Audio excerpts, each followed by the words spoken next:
sexuality should be brought up and should be dignified. That you were the first in all these things. You were the first people. You were the first Jew. You're the first human beings on earth. You're different. The parent of all people. And I want you, all these marches that you have, I want you to start marching towards exceptionality. And so we're going to get into that. But first, let me say, I don't want to deviate from what is customary that I do whenever I come to one of these occasions. That is to try to give you a status report on black people in America. And let me tell you up front, you are not progressing. I've been telling you that now for 25 to 30 years, even when I was with the Carter administration going around the country. You're not going to progress. You're going backwards. You're going backwards. The only people, blacks in America, are progressing are those who are locked into a vein called entertainers. If you're an entertainer, what you're telling white folk is that you are safe as a birth control pill. Ain't nothing going to happen. You're not going to do anything for black folk. If you're running with a ball, joking, telling jokes, singing, dancing, that's safe. White folk, that doesn't fight white folk. They'll give you a television show. They'll put you on 10 television shows. They'll make you a host of a television show. They'll let you broadcast every sport event. As long as you don't address any issues dealing with black folk and the problems that black folk have. And so when you all see all these blacks on television, read about them in the newspaper, those blacks have been classified as being 20 times safer than a birth control pill. There ain't nothing going to happen for black folk. And so this morning, I'll let you know that you are not progressing. You're not progressing. And first and foremostly, social integration has failed.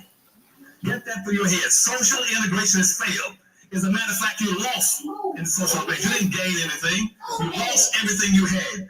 Any black person here in this auditorium today that's more than 50 years of age can tell you what you used to have. You have nothing now. You used to have theaters and bus companies, cab companies. You used to have almost everything that whites had.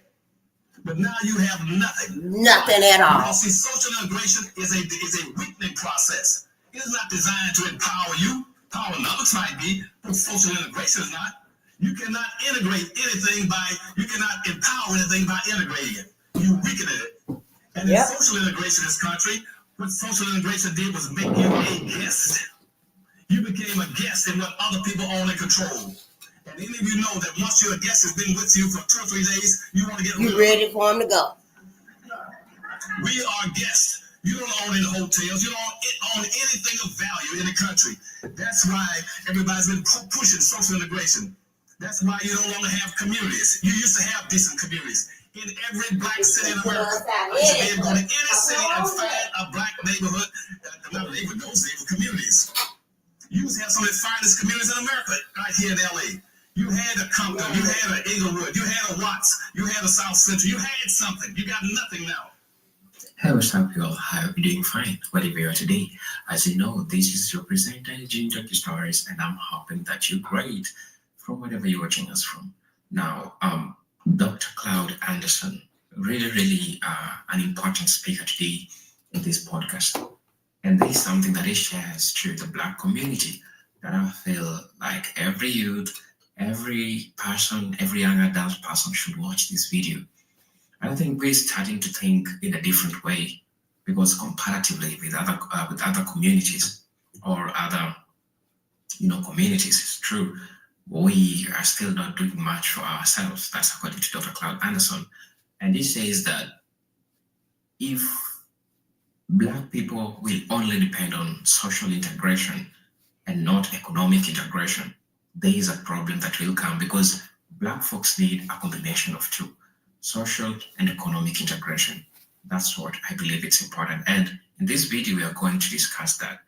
And before just jumping right into the video, I hope you get value from the videos that I always share with you. I hope you see the value in it all. Now, as you know, Dr. Cloud Anderson has long argued that black people must prioritize economic empowerment and group unity if they want to achieve the true independence and power in society. In his works, such as Powernomics, he has emphasized that social integration without economic integration has been a disaster for the longest time for black communities, while other racial and ethnic groups maintain economic solidarity, circulate wealth within their own communities, and control key industries. Black people have largely been left dependent on external systems that do not serve their best interest. Without a shift in mindset and strategy, black communities risk economic and social distraction. In short, he's trying to say that black people will be wiped out if they don't have social and economic integration. Social integration is not enough if we are not economically integrated. We need to make our own money circulate within the black community. If I'm your brother, I need to buy in your shop, you need to buy in my shop, we need to support each other. Now, I don't want to say much because most of the important things are being said by the professor, Dr. Cloud Anderson. Props to him for showing this video to us. And sorry, it was an audio version. I couldn't find the video version. But all in all, still the video is still important. The audio is still important. The most important thing is the message. So watch this video.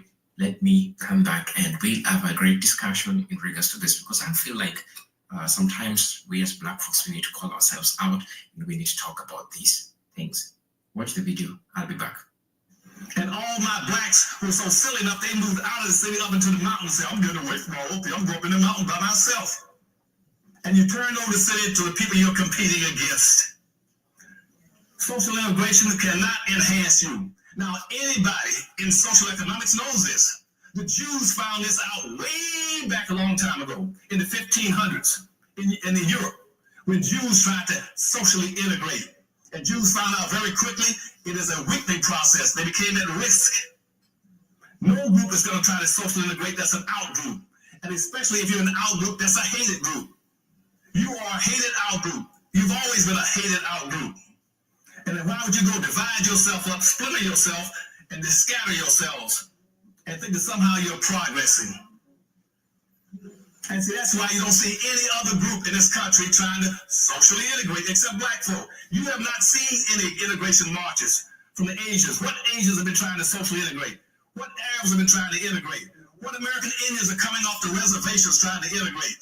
Nobody wants to integrate but black folk. That is a form of social economic suicide. But we do it.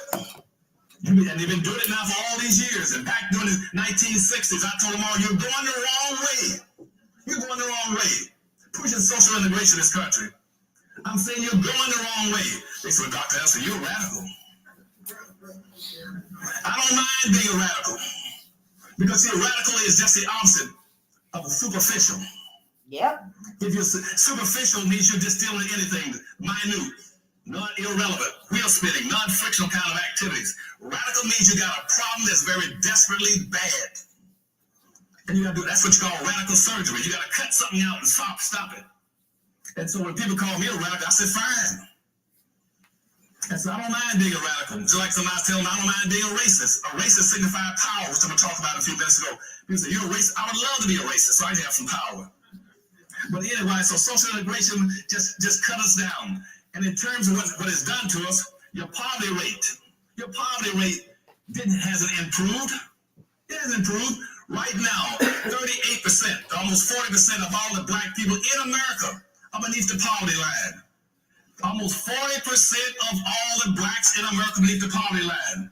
You got about another 33% that's right on the border of going into the poverty category. If you were to take away their house, a little bit of money in investment, a little bit of money in the car, they go beneath the poverty line. And then you would have 2/3 of all the blacks in America be poverty stricken. Now, black children right now across America, about 35% of all black children are in poverty. The wealth gap is also decreasing. The wealth gap between whites and blacks is decreasing. About 1985, when Ronald Reagan came into office, in about 30 years he'd been in office, guess what? The gap jumped up 3 times. Where we picked up something like about over 300% increase in whites in America became millionaires and billionaires in a 3-year period between 1982 and 1986. And at the same time, the gap between poor blacks and middle class blacks began to widen. You're not getting any better. In slavery, you had 1/2 of 1% of the wealth. And we only had 200,000 blacks that were free out of 4.5 million. And here you are 150 years later in the richest country on earth, and you still own 1.5% after 150 years. And everybody running their mouth about real progress. Watch all these civil rights leaders talk that crap. How we're progressing. Where are you progressing? Show it to me. Show me the progress. You haven't got a plot. or a window to throw it out of. And talking about we're progressing. They look through the mirror of a car and see, looking in reverse. They think they're going in reverse, but in fact, they have been in reverse. We're not progressing in this country, we're going backwards. Right now, the unemployment rate has not changed. What you're hearing now in the news about, well, the economy is getting better. They are not talking about black folk, they talk about the economy improving. I don't care whether you got an economic boom or depression or recession. Black folk are outside and underneath the economy. Yep. It doesn't make any difference. Nothing's going to change for you. Now I hear a lot of my civil rights leaders say, but you're Dr. Anderson, but a rising tide will lift all boats. Yeah, fool, is left except the boat that's got a hole in it that's concreted to the bottom. It's going to stay underneath the water. And so what happens now, unemployment rate, even when Obama came to office, nationally, it was 35%. In Detroit, Michigan, was 48%. In Baltimore, 48% also. And in Pittsburgh, 49%. In New York, 52% for black folk.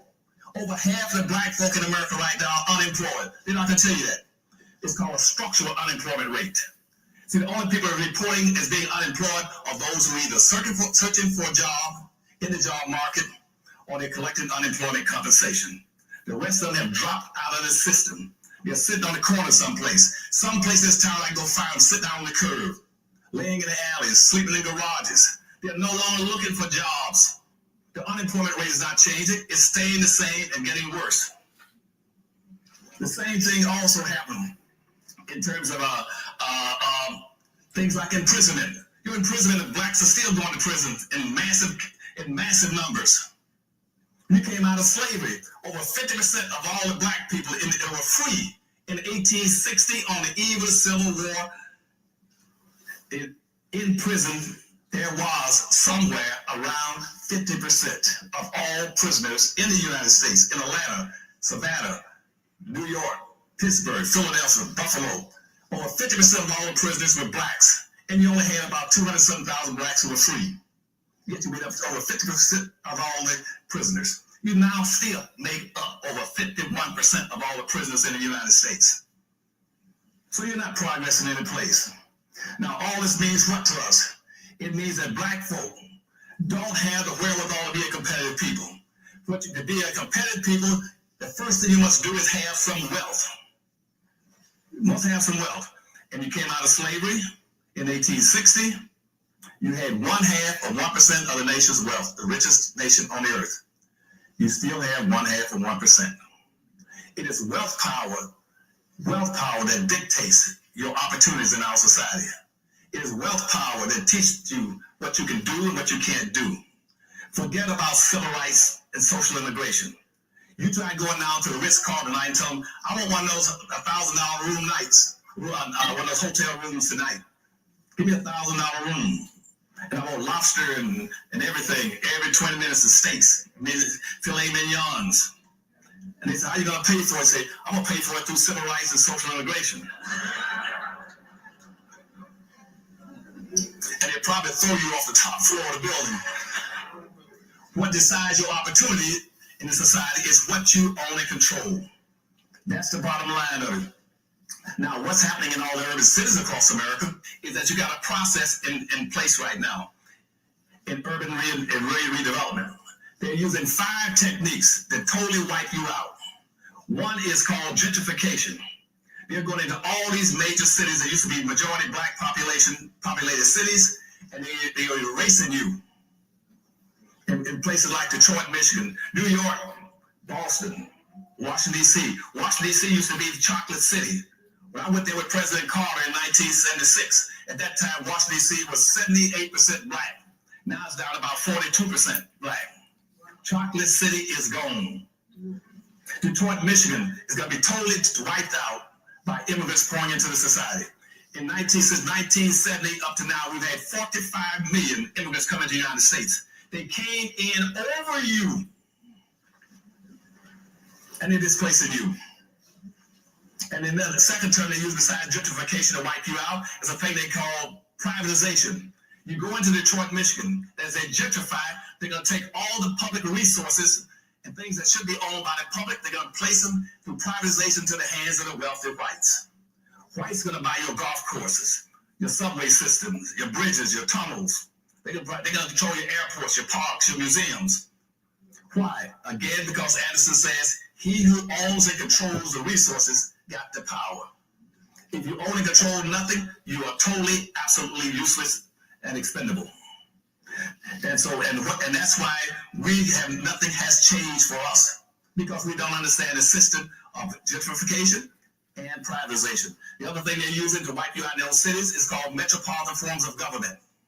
Well, now they're going to do regional form of government, which means that the whites in the suburbs can come into those black cities and set up some kind of consortium that control what goes on inside those cities, so they can extract the resources out of them. Another concept they use in those cities is called cool cities, which says cool cities may bring in the gays and let them replace black folk.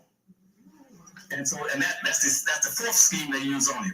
And then Detroit, Michigan, use that as an example again.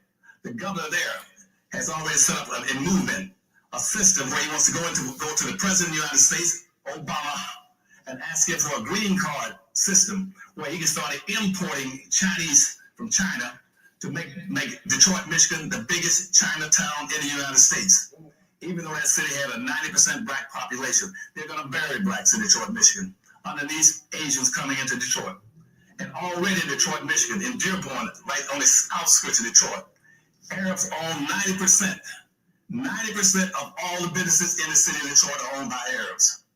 Arabs and 90% black population must go to the Arabs to get what they want in terms of food, medicine, clothing. Because they own out of the gas stations. You got 146 gas stations in Detroit, Michigan. Arabs now own 144 in a black city. Blacks own 2 gas stations out of 146. You own nothing. The rest, the hotels, are owned, and the 7-Elevens are owned by Indians. Asians are owning the laundries. The laundries. They're owning the hair and wig shops, the nail shops. Blacks own nothing in a 90% black city. And that's why now Detroit went into poverty. That's why it was declared bankrupt. Because blacks had money. Blacks had about 11 or 12 billion a year annual disposable amount of money passing through their hands. They were going out to the suburbs, spending it in the suburbs, and spending it with the Arabs and the Asians, the Hispanics, and everybody else. And when I tried to put in a plan there for black folk, they said it was racist for me to try to help black folk. They said, yes, Dr. Anderson, we're in this town. And we have an Asian town, a Chinatown, a Pole town, a hockey town, a Cork town, a Mexican town, and a Greek town, but it's racist for you to try to do something for black folk, to build a black town. And guess what the black leadership said? They sure is right. Oh, man. And if you want to find out if I'm telling a lie or not, you got blacks sitting right in this auditorium that was there. You got right here on the front row, 2 here, you got Rosie Million that was there and spoke in Detroit. And I had over 1,000 blacks come across America and say, we will move and relocate our business to Detroit to build a black community, a black business district. We'll move our businesses into Detroit. Over 1,000 of them. And guess what? The town got scared and fighting. And they told black folk, no, we don't. It's racist for Anderson to come in and include everybody and everything. And so that ended that effort. And so that's why Detroit failed. So what I'm saying to you is anything that's happened to black folk in this country can continue to happen, but it is not by accident. You all have to understand today that you're locked into a social construct. That social construct was put in place almost 300 and 400 years ago. You're locked and boxed. You're locked and boxed. Now, here's what I'm going to tell you that nobody else tells you. You're locked and boxed because of the United States Constitution, the Bill of Rights, and the Declaration of Independence. You're locked and boxed. We got black leaders can't figure that out. You go read the Constitution, it tells you straight up front what's going to happen to black folk. You're locked into it. That is a social construct that says in this country, that in the Constitution, which was approved in 1789, it says that this is a white nation. The first immigration law in 1791, spell it out. It is a white nation for white Europeans and other white people classified as white. And black folk are now going to be a permanent underclass. not a permanent class, there would be an underclass. You would be classified as 3/5 of a human being. You would be classified as property. You would be classified as property and 3/5 of a human being. You would not be permitted to do things that everybody else could be permitted to do. And in the Constitution, it's spelled out, and black folk don't know this, that people in New York, in Philadelphia, met for a whole week. They closed all the windows and all the doors and put up guards as they drafted the Constitution and said, don't let anybody in. We don't want anybody to hear this. We got to decide how we're going to enslave all these black folk and use them without the public knowing it. While we craft a document that says all people are free. We're going to enslave these. That was done a week before the Constitutional Convention started in the late 1700s. And what they decided to do, and all of them participated, including Jefferson and Madison, all of them that wrote the Constitution, was this. They said, whenever we talk in those documents about all the people, we are not talking about black folk. We say, we the people, that's white folk. All the people, that's white folk. When you want to talk about the black people, you use very broad and ambiguous terms that nobody can understand. They develop a code into the construct. The code was those people that's blacks. Those who are abundant, black folk. Those who are indebted, black folk. They're unhappy lot, black folk. And you look at those documents, whenever it say use those terms, they were talking about black people. Whenever you use the very specific terms like we the people, all the people, you're talking about white people. And so when you read the document, it says that in this that all people have a right to life, liberty, and the pursuit of what? That's a lie. It wasn't happiness. It was property. It was property, and they changed it in the second writing. They demanded that it be changed from property, because black folk wanted property. They were coming pursuing black folk. And they changed it, put in happiness. Anybody that got past a third grade education would have figured that out and say, well, hold a second. White folk aren't that dumb. Why would white folk go across the Atlantic Ocean on a 3-month voyage and to risk their lives to come to the United States looking for happiness? They didn't come here looking for happiness. They came here looking for what they call the American dream. And so what I'm going to talk about now is to clear all the debris and all the garbage, because you all cannot save yourselves unless you get rid of all the garbage off the table, get rid of all the trash. And we start talking about the American dream. The American dream did not include you. The American dream was two things. It was coming to America, getting free land and free black labor. That was the American dream. To come to America and get unearned benefits if you were an immigrant. The person that couldn't come was black folk, and they put a 0 quota on black folk coming. And when you hear these people bragging about the American dream, don't be misled. They're not talking about you. You were the part of the dream. You can't get it because you were part of it. And all these people coming to America right now, they're still coming here talking about the American dream. Yeah. Now, even though they can't get the free land anymore, or not all the free labor, they're coming here getting those free unearned benefits. Slavery was unearned benefits. Whites didn't have to work to get benefits during slavery.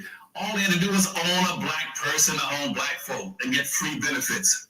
That's why when slavery ended, they created Wall Street, where now you go invest in stocks and get unearned benefits.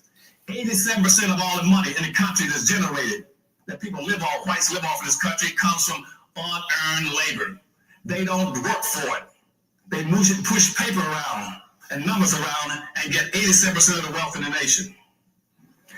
Wall Street replaced the back of a black slave.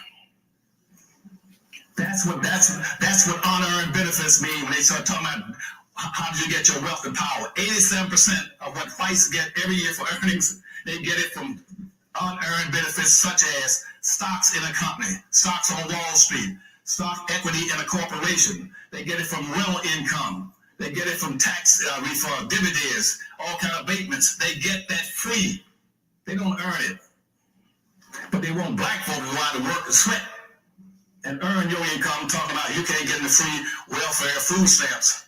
But they get all the benefits that are unearned. And so consequently, unless you understand these things, we can't make it. Now let me get rid of some of the debris before I get into what I'm going to talk about today. I didn't get into it yet. Let me make sure y'all understand this. The first thing you have to understand before you can do some serious stuff in this country and in this city, Understand what racism is. Racism is not what you've been hearing all these years about racism is whether or not you like somebody, whether or not you can get along with them, whether or not you're prejudiced, bigoted, or biased. That has nothing in the world to do with racism. Please stop your friends from getting in your ear talking about racism because you don't like somebody, or because he said something to you individually, or because he fired this black person. That is not racism. Racism is a group concept. Racism does not exist unless you're dealing on a group-to-group basis. You cannot have racism on a group to an individual basis. It doesn't exist. A white person can't do anything to me personally based on racism. It has to be against my group. He can personally be against me for personal reasons, for his personal preference, or his personal bias, or his personal bigotry. That is not racism. Racism is a group concept. Secondly, it is based on economics. It's economics. It has nothing to do with social. Racism never existed on this earth until the early 1500s, about 1503. And it came out as a direct result because of blacks being enslaved. See, back about 1442, as an example, you had Henry the Navigator that went around the coast of Africa and pulled up about 16 blacks and took them back to Italy, gave them to the Pope as slaves. The Pope then, in about 1442, used those blacks in the Pope's residence and in the Vatican. Said, boy, it's good to have some black slaves around here. If anybody wants to have some free labor, get yourself some black slaves. Now, here come Columbus a few years later and supposedly discovered America. When he discovered America and went back to Europe, and when he went back to Europe in the early 1500s, Europe was being wiped out. They were suffering from all kind of diseases, famine, starvation, crime. Europe was in the bottom. Europe was getting wiped totally out from diseases, food famines, and everything else you can think of. And they said, we got to do something to rebuild the European continent. And somebody says, well, look, Columbus just discovered America. He got all these, and got all that free land over there. And then now we found out we can use black labor. Why don't we start to use these blacks to build wealth and power in North America, Central America, and South America? And when they did that, 9 nations said, that's a good idea. And now when they said that, all of them got into a contest, a race, to try to get to America, to develop it for wealth. They got into a contest. The nations started competing for wealth. And that's where the racism came from. Racism, then, these nations were trying to pick up different parts of the Americas and use black labor to be able to build wealth and power for their home nations. That is racism. And it was based on economics. It started about 1503. Now, I want you to understand what racism is. It is a competitive relationship between groups of people that are competing for the ownership and control of the resources, wealth, and power.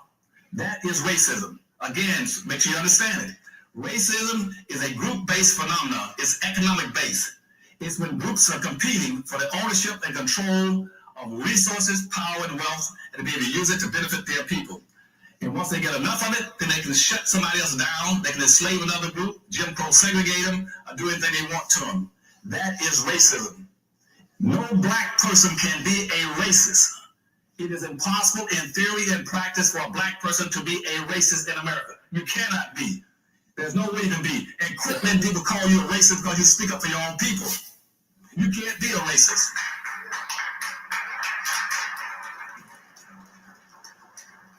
Where do you have enough power and wealth and resources to tell white folk who they can marry, where they can live, and what businesses they can own and control? No black person can do that. This is what Dr. Answer. We got with Malcolm X and Foster, what they're racist. No, they weren't racist. Any black person that speaks out in behalf of his own people is not a racist. He is reacting to white racism. All a black person can do is to react to white racism. He cannot be a racist. That's why I get very concerned. I hear people talking about, well, Dr. Answer, we got reverse racism. Yeah, how do you get reverse? Well, he's talking bad about us. He's supposed to. He's reacting to what you're doing to him. You've been beating a man to death and talking about, well, he doesn't want me to beat him anymore. He's a real racist. Well, it's a reverse discrimination. How to get the reverse discrimination? You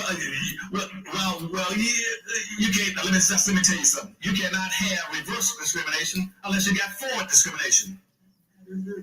If I pull a car into a garage, in front of the garage, and park the car on your foot, and while the car is in forward gear, and I start screaming in pain, say, "Get it off my foot!" They said, "Well, doctor, that's for me to put it in reverse and back it up. That's reverse back up, but that's reverse discrimination. So it's best for us to leave it where it is on your foot." It's stupid stuff, but black folk go along with it. You see? Well, doctor, we won't be talking about reverse discrimination. Hell, if it's on your foot, you get it off. I don't care what you call it, but now people are scared. They tell me, "Wait, well, I might as well let it stay on there, child. It'll be okay. God will make a way."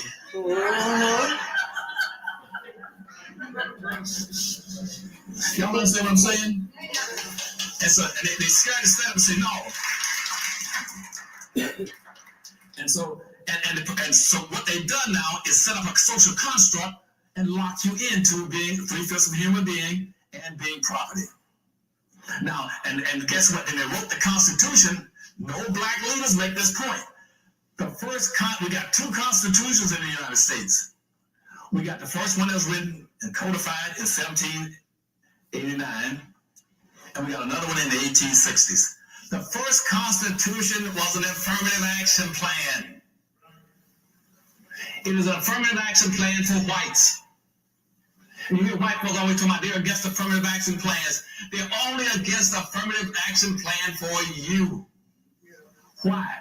You see, because I wrote the other affirmative action plan. I wrote it in 1970 when I was overseeing the education system for Florida. I did not write an affirmative action plan for everybody. I wrote that plan for black people.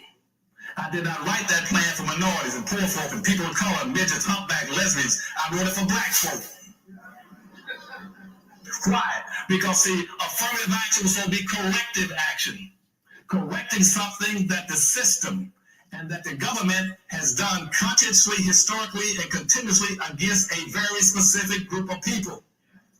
That's what affirmative action did. Then why in the world do y'all keep letting people put you in a bag called minority? No government hasn't done anything to the minorities. Why are you letting them put it in, comparing you and equating you to gays? But now they're getting all the benefits of Hispanics. Hispanics weren't even in the country. Now, when you go to the affirmative action plan, guess what? I got Eskimos in the affirmative action plan. When did Eskimos pick cotton? They had nothing in the world to do with affirmative action. The government hadn't done anything to them. And you go into the affirmative action program, the affirmative action program has been totally corrupted. The only people that should have been on the affirmative action plan in the first place were black folk. Because those are the only people that the government done some things to specifically exploit, misuse, abuse, subordinate, enslave, Jim Crow, segregate, castrate, lynch, and do it and deny them education. Only black people. And you gotta go look at the affirmative action plan, they got everything in there except your dog from the neighbor's yard.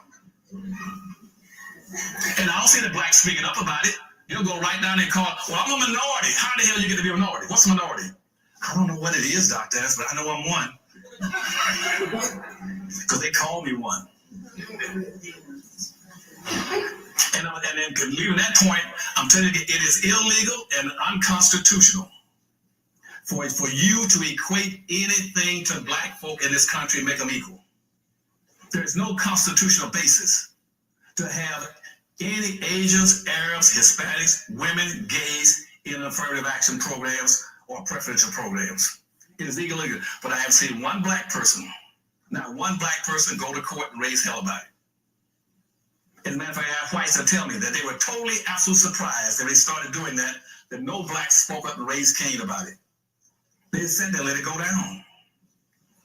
That's why back in 1970, with the affirmative action plan, when I wrote that plan, they turned around immediately and came up with a thing called Title IX. Because throughout history, every time you try to do something for black folk, they would throw other groups in there to water it down and dilute it and give it to everybody so blacks wouldn't be anything left for black folk. And they call it Title IX. How are you going to spend those money now since we dictate for black people and they got Title IX? Every county, all 67 will send a letter back says any money comes out here, we're giving it to women. Not a penny will go to black folk. No black folk raised Cain. None of them said anything. It went down like that. That's what happened to your money. Because you see, and guess what it's backed by? It's backed by the United States Supreme Court. One of the most racist organizations in America. One of the most racist institutions in America is the United States Supreme Court. And I still cease with a total, absolute amazement as to why black folk keep going to the court system. It doesn't make any sense. The deck is stacked by the United States Supreme Court. The United States Supreme Court has never ever done anything and benefit black folk. Never. And they're not going to do it. You've had the first 57 to 58 people appointed as justice to the United States Supreme Court were slave owners. And everything subsequent to the 1860s, they were either white racists or people who were totally indifferent to black folk. They're one of those two, even to the present time. They're either racist, closet racist, or they're totally indifferent to black folk. They don't care about black folk. And what they've done is to make sure that the social construct, what was set up in the Constitution about your being property and 3/5 of a human being and non-competitive, will stay in existence. The guardians of racism in America is the United States Supreme Court. That's why when the second Constitution was written in the 1860s, and you had a few liberal whites, radical Republicans those days said, we got to correct some of these things that's going on. And they crafted the second Constitution. The second Constitution was made up of the 13th Amendment, the 14th Amendment, and the 15th Amendment. They also passed two civil rights laws, the 1865 and 1866 civil rights laws. They passed those laws all for black folk, newly freed slaves. They passed them for newly freed slaves. The Supreme Court jumped in immediately. And they used that same little schemes they use today. The first thing they did was say that all those civil rights laws were passed from 1865 all the way up to the 1880s, late 18, by 1889. All those little civil rights laws were unconstitutional. Nobody gave them authority to do that. The United States Supreme Court does not have the authority to do what it's doing to you all right now. It doesn't even have authority. But you don't see the black, you got all these black law degrees. You see one raising hell about it? The United States Supreme Court does not have the authority to mess over you where they're messing over you. That's why they've never done anything in your favor. They don't have that authority. Congress is the person that sets the rules of law. They are the elected bodies. Nobody elects anybody to the United States Supreme Court. They're the closest thing to royalty in this country, where they get a lifetime job to do nothing but sit there and mess with people based on their own personal prejudices and get away with it because nobody raises Cain about it. They don't have the authority. And so, but they didn't do anything after the Marlborough and Madison case back in 1803. Then here jump up to 1857, and here comes a case called Dred Scott. In the Dred Scott case, a black man then was trying to get his freedom. Had moved from Missouri to Illinois, and the Supreme Court, it went to the Supreme Court, and Justice Taney ruled in that, being the Chief Justice, says that in the final ruling in the Dred Scott decision in 1857, it said a black man has no rights that a white man is bound to respect. That case, that issue has never been overruled. Well, are black folk progressing in America? No, you're not progress. That's why they're shooting you down. That's why they're shooting down a black man every other week in some places in the United States, or beating a black woman. These are just the police alone. Dragging you out of cars, beating black women on the street, shooting black men. Why? Because the Dred Scott decision is still in effect. It's still in effect. That you have no rights because the decision is never addressed. And the real sadness and irony of this, and I look in the newspaper, I look on TV, and here comes my people down the road. Guess what they're doing? Wearing signs, hollering, yelling, and screaming, and saying on the signs, Black Lives Matter. They never ask the question, Black Lives Matter? To whom? To whom? I look on TV and then they are walking with signs, Black Lives Matter. They never say, to whom does it matter? You got a law saying you don't matter. And more importantly, if you understand the nature of the system, you would know that you don't matter. Why? Because you see, in American society and in a capitalistic society, value of life is based on what we call personal net worth. When you go to a bank, the first thing I'm gonna ask you to do is to fill out what? A personal net worth statement. Net worth means what are you worth? That's why you hear people saying all the time, John D. Rockefeller is worth. Henry Ford is worth. Bill Gates is worth. They're telling you that value is what you're worth is based on what? What you own and control. And since in black folk we don't control less than 1% or 2% of anything, that's why whites say we aren't worth 2 cents. Because we don't control anything. We control less than 1/2 or 1%. How in the world can you justify people been in the country for 500 years and can't even control 1% of something? It's because of the social construct you're locked into. You're locked into it, bottomed up. And how did that come about with capitalism? Let's go back to what I said a few minutes ago. When they decided to build racism in by commercializing black folk into slavery. They commercialized black folk in Europe and started that race. And when the race ended, and they destroyed all the wealth, and they took the E off of race and stuck ISM. ISM means is a suffix which says maintain the prevailing conditions. If whites had used slavery to acquire almost 100% of all this nation's wealth, resource, privileges, controls of all levels of government into the hands of the white society, racism means let nothing change that condition. That's what you're locked into. Racism means, as a group phenomenon, whites only control practically almost 100% of everything of value in the society. 87% is frozen. 87% of everything in society that's owned right now by whites is frozen. It is locked into their communities, locked in their businesses, locked in their culture, locked in their neighborhoods, locked in their schools, locked in their churches. 87% is frozen. You can't get it. That means that the average white child, he now has an 87% advantage over a black child. Because everything that a white child needs to be successful in this society is in his community, in his church, in his business, in his neighborhood, in his schools, in his family, in his culture. He can get it anytime he wants to.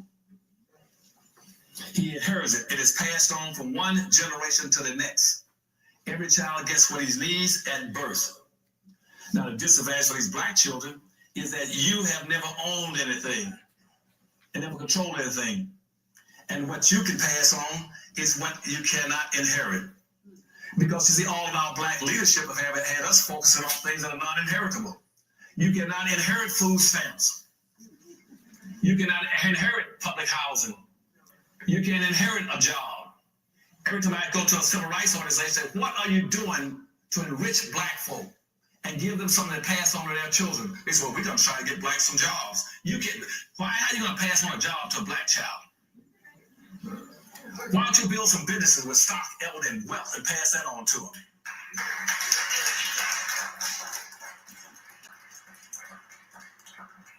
Now, what we're going to do now, we have to change. We're going to have to flip the switch. Flip the switch, power up on the powernomics principles. I'm going to give it to you again. We're going to have to flip the social economic switch and start learning how to power up on the powernomics principles. Now, how they get away with these things when we can't do anything is because we're not playing the game to win. We're not playing the game to win. The bottom line is this. If you're going to play the game to win, you must understand those powernomics principles in those books. The first thing you must do, you're going to have to go vertical, straight up and down. Everything must be vertical because racism is vertical. Racism is not horizontal. It goes from the top to the bottom. Anything that's horizontal, stay away from it. Do not get involved in anything that is horizontal. That's a total, absolute waste of time. I know a lot of my friends want to get involved in horizontal issues. Anything that applies to everybody around the world is horizontal. Anything that applies to everybody around the world is horizontal. I got a lot of friends getting involved in religion. Religion is a horizontal issue. Anybody can belong to any religion, any place, anytime they want to. That is not a vertical issue. And if you're black and you get involved and your primary issue becomes religion, then what happens is that the only people that benefit is only when those two issues will cross. Where vertical cross the horizontal, those people right behind it will benefit. And that's why I tell people up front, I don't care what religion a black person belongs to. He is my friend and member of my group. I don't get into the religious aspects of anything. I don't care whether you want to be a Mormon or Hare Krishna or you want to practice Hinduism, Judaism, anything you want. That doesn't about. I don't get into that. Sexism, that is a horizontal issue. I got all these guys always they want to fight for women for this around the world. Women in Iran can't drive cars. That ain't my problem. That's not my problem. And I don't want that to be black folks' problem. That's between her and those people over there. Let them resolve that. I want the poorest people on the earth to start prioritizing, quit majoring in the minors, digging in the minutia, getting involved in non-frictional wheel-spinning activities that cannot lift you up. Because when Dr. Tells, how about the gays? We got to do something for the gays. That ain't my issue. As far as I'm concerned, the gays can stay in the closet. You go back in the closet and lock the door behind you. That's not a problem. I'm not interested in I'm going to give you my approval to who you want to go to bed with, who you want to screw at night. That's not my issue. Don't equate that, and I'm offended if you equate that to black folk. That's not the same as being black.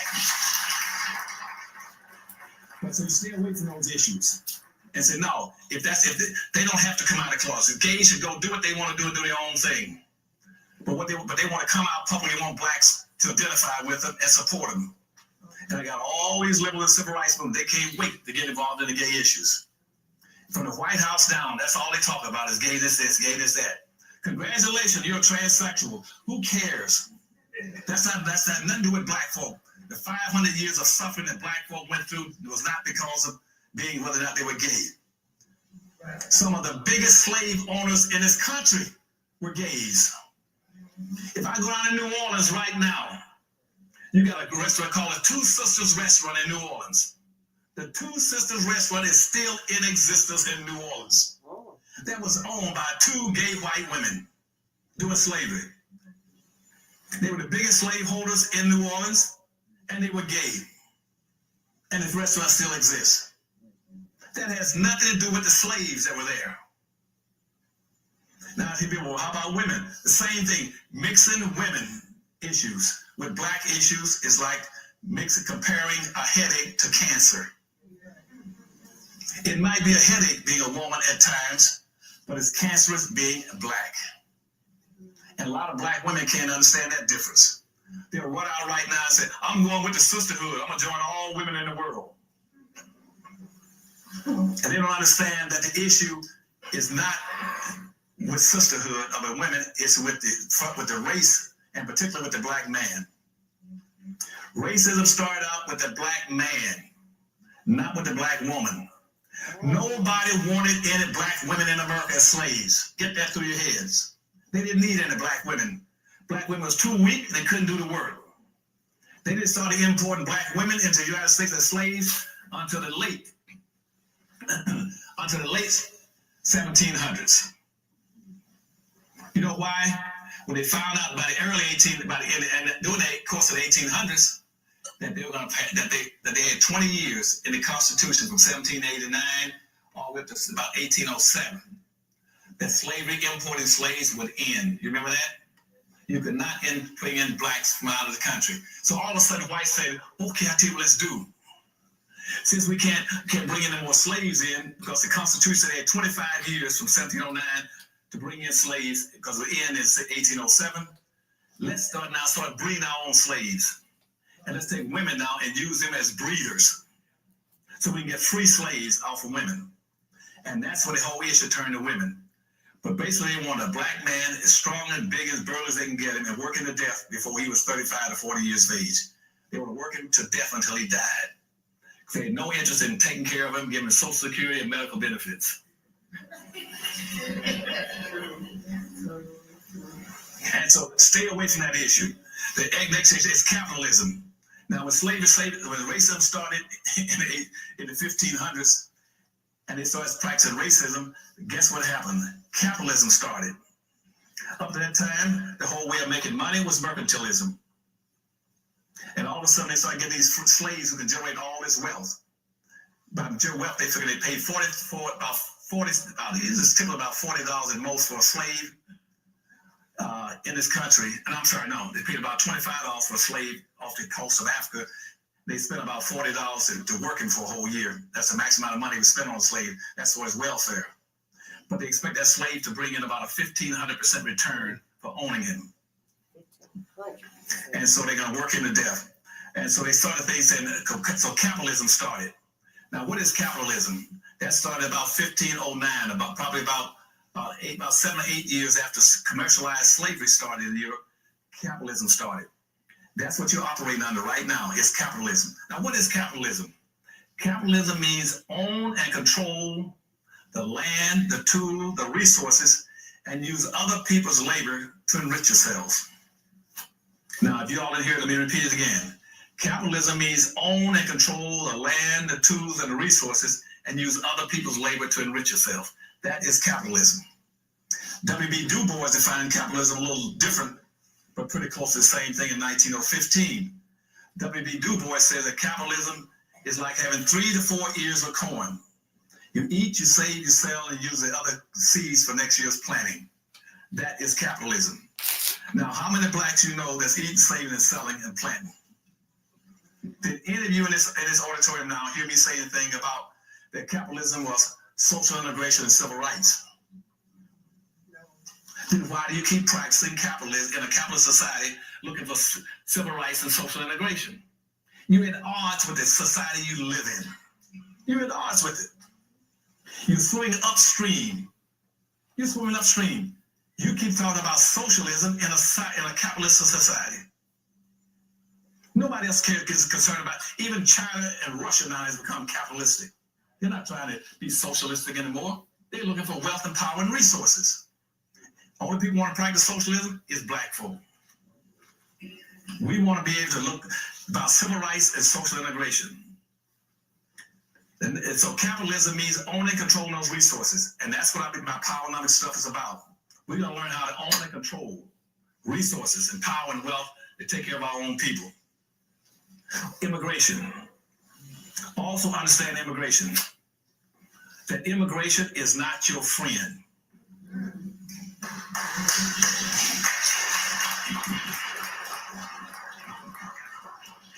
In 1791, in the first immigration law and naturalization law, it stipulated that this is an immigrant nation. And there can be no black immigrants. That only Europeans could come here to be a white nation. That is, and the black people then are the only people in America that are non-immigrants. I'm telling you this so now when you start watching these politicians, they keep talking about what they're doing for immigrants. Immigrants are coming to this country to replace you, to supplant you, to get over you. They're not coming here to be your friend. You're looking for love in all the wrong places. They're not coming here to get along with you. They're coming here to get over you and above you and take you out. The National Hispanic Party told me that back in 1972 when they met out here in Kansas City. When one of our friends who's been with the Bay of Pigs from Cuba told me, he said, Dr. S, he says, we're going to dominate starting by the year 2000. We're going to take black folk out. We're going to become the #1 minority in this country because black folk don't understand the issues. And they hit it right on the head. You're no longer #2 in this country, you're now #3. They passed you in population. And in about another 15 or 20 years, you're going to move from where you are now. You were the #2 population for almost 300, 400 years. Hispanics made you #3, third-class citizens. And when these Arabs and Asians get together, you're going to become fourth-class citizens. Because they're going to dominate and dictate over you. And that's why the Hispanic says that anything from now on in this country must come through them first before it goes to black folk. But yet you got all your leadership, all your political leadership, all your civil rights leaders always talking about, we are people of color. What are you talking about? Well, those are our brothers. No, they're not. Hispanics were classified as whites up to 1970.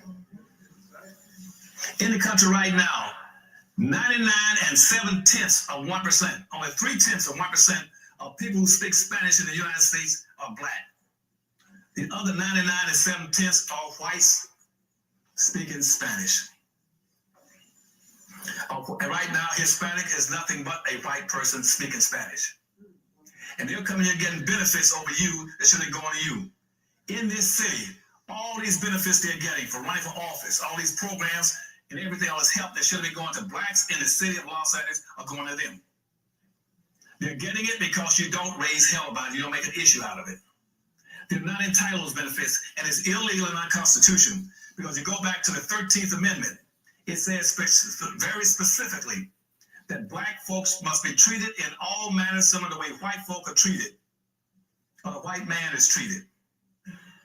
Now, you're not being treated as whites, being treated when they come in and dominate over you. The slaughterhouse case in 1872 said the same thing. When whites down in Louisiana tried to use the 14th Amendment, and the court says that whites cannot use the 14th Amendment. Hispanics are whites. They can't come in and say they learn for due process. They want equal protection. They want affirmative action. You can't do it because the slaughterhouse case said it was illegal for anything but black folk. It's illegal. I don't see the blacks raising Cain about it. If you're going to march and demonstrate, that's what you should be raising Cain about. How is it all the things that were set aside for you is going to everybody else? You're sitting there sleeping. And see, and the immigrants are coming in this country to take you over. That's why when all the progress the blacks got from the civil rights movement in the 1960s. Let me give you the better example there. Let's go back to the 1950s. In 1950, a black man with a black man with a college education could not earn as much, or he only could earn 50% of what a white high school dropout could earn. That's in 1950. By 1955, the income of a black person moved up 10% during the black civil rights movement. You moved up from 55% to 65%. By 1965, black people had picked up 10 points, from 55% to 65%. Then by 1970, when the Hispanics got classified as minorities and started getting into the affirmative action program, along with the Asians and the Eskimos and Filipinos and Samoans and American Indians and everybody, Koreans and Chinese and Japanese, everybody, guess what happened? Black folks slid back. You're back now to where you were in 1950 in the income ratio. You went backwards. They took it from you. They're going to take over all the jobs and management jobs. They got special pressure programs in Washington where black folk demonstrated and raised Cain up until the 1960s just to get federal jobs. Now, guess what? The federal government going out soliciting, bringing in Hispanics and giving them equal job opportunities. All the things that you fought for to get, they get it free. Now, what we're going to do now is to understand this concept. Then we're going into powernomics. Powernomics says we're now going to go for something that Anderson's pushing us towards. Powernomics. To power up for powernomics.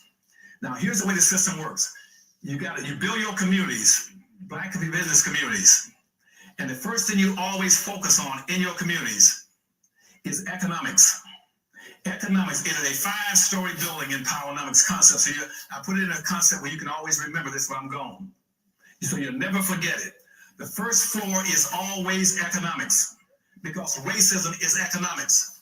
Racism has nothing to do with who you like or who you don't like. It has nothing to do with it. The only way they beat up on you now is because they know you don't have any economics. You don't have a basis beneath you. When they drag and shooting black folk, they're not shooting you because you're black. They're shooting you because of your social economic condition. You're powerless. They know the only thing you're going to do, they shoot 20 blacks tomorrow. Only thing you're going to do is go out and march. That's all you're going to do. They know that. You have no power and wealth. You build that business community and you build factories and industries in there. And you produce wealth and money and income. Then you take that wealth and money and income and you use it to benefit and lift your people. And you use it also to take the surplus capital and you go to the second floor in that 5-story building. On the second floor in that 5-story building, that's politics. That's politics. That's where your politicians are. Quit letting people mislead you about voting. Voting ain't worth a damn. if you don't have an economy. I have run political campaigns for presidents, for governors, for attorney generals, for congressional people, for mayors and city council people. Politics, voting and politics ain't worth a quarter in voting if you have an economy. It's money that controls your politics. You take your money on that first floor in the power numbers concepts that I'm trying to get y'all to buy into. You take that money off the first floor, you buy every politician on the second floor. Don't worry about voting, buy them.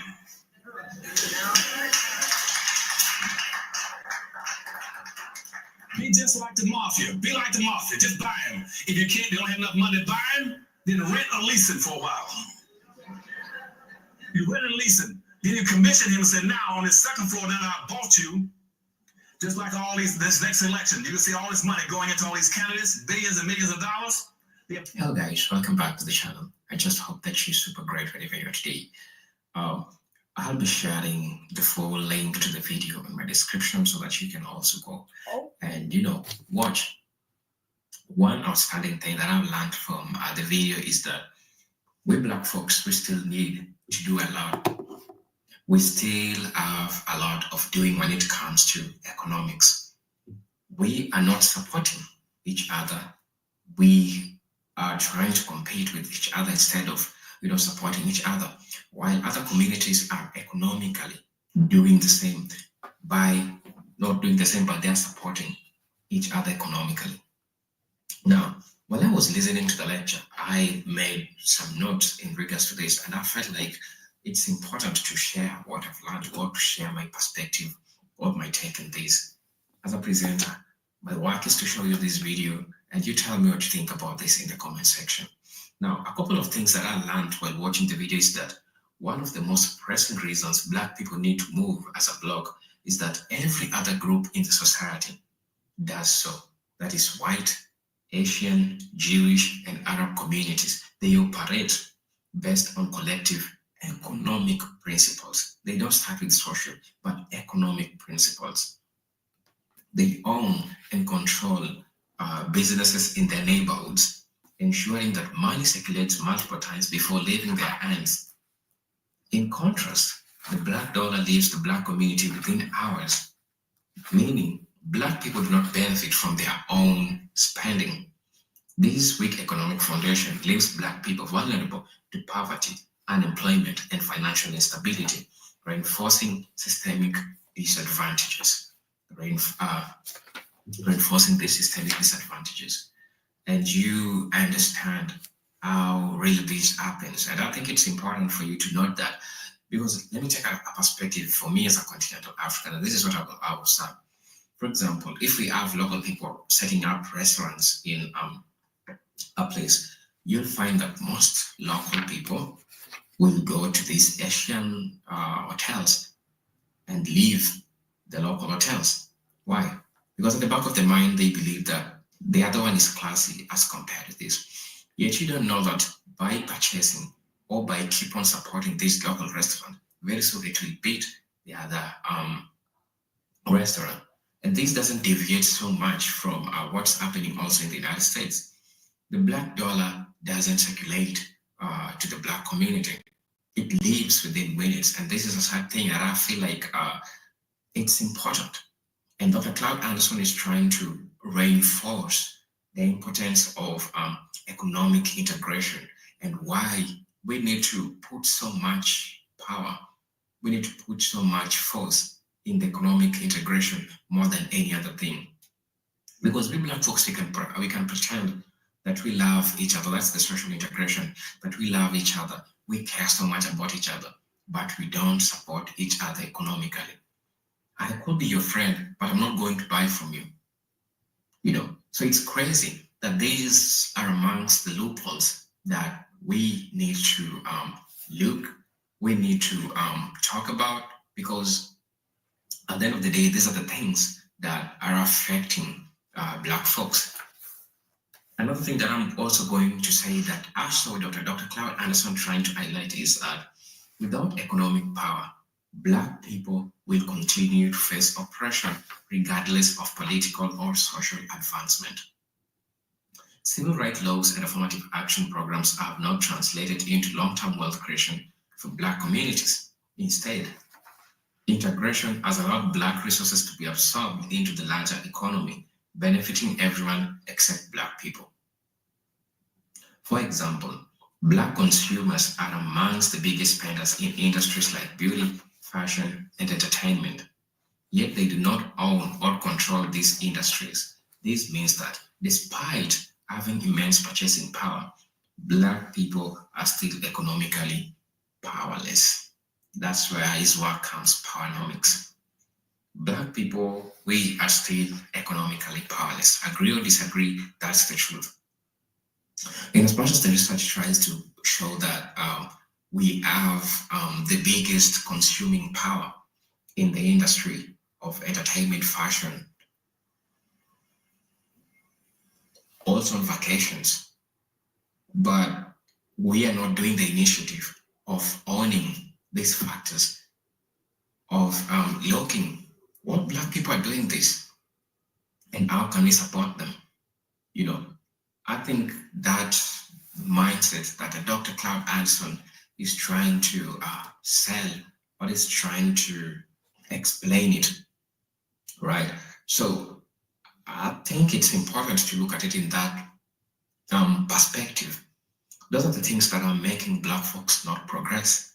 And these things are also affecting them economically. Systematic issues, systemic racism, all other things. We could have power as Black folks if we start seeing these things differently. We start addressing these issues and finding solutions of how we can deal with these issues, right? Another thing that I also learned while watching the video is that the failure to bounce the Black dollar within the Black communities is a form of economic suicide. Yes, it is a form of economic suicide.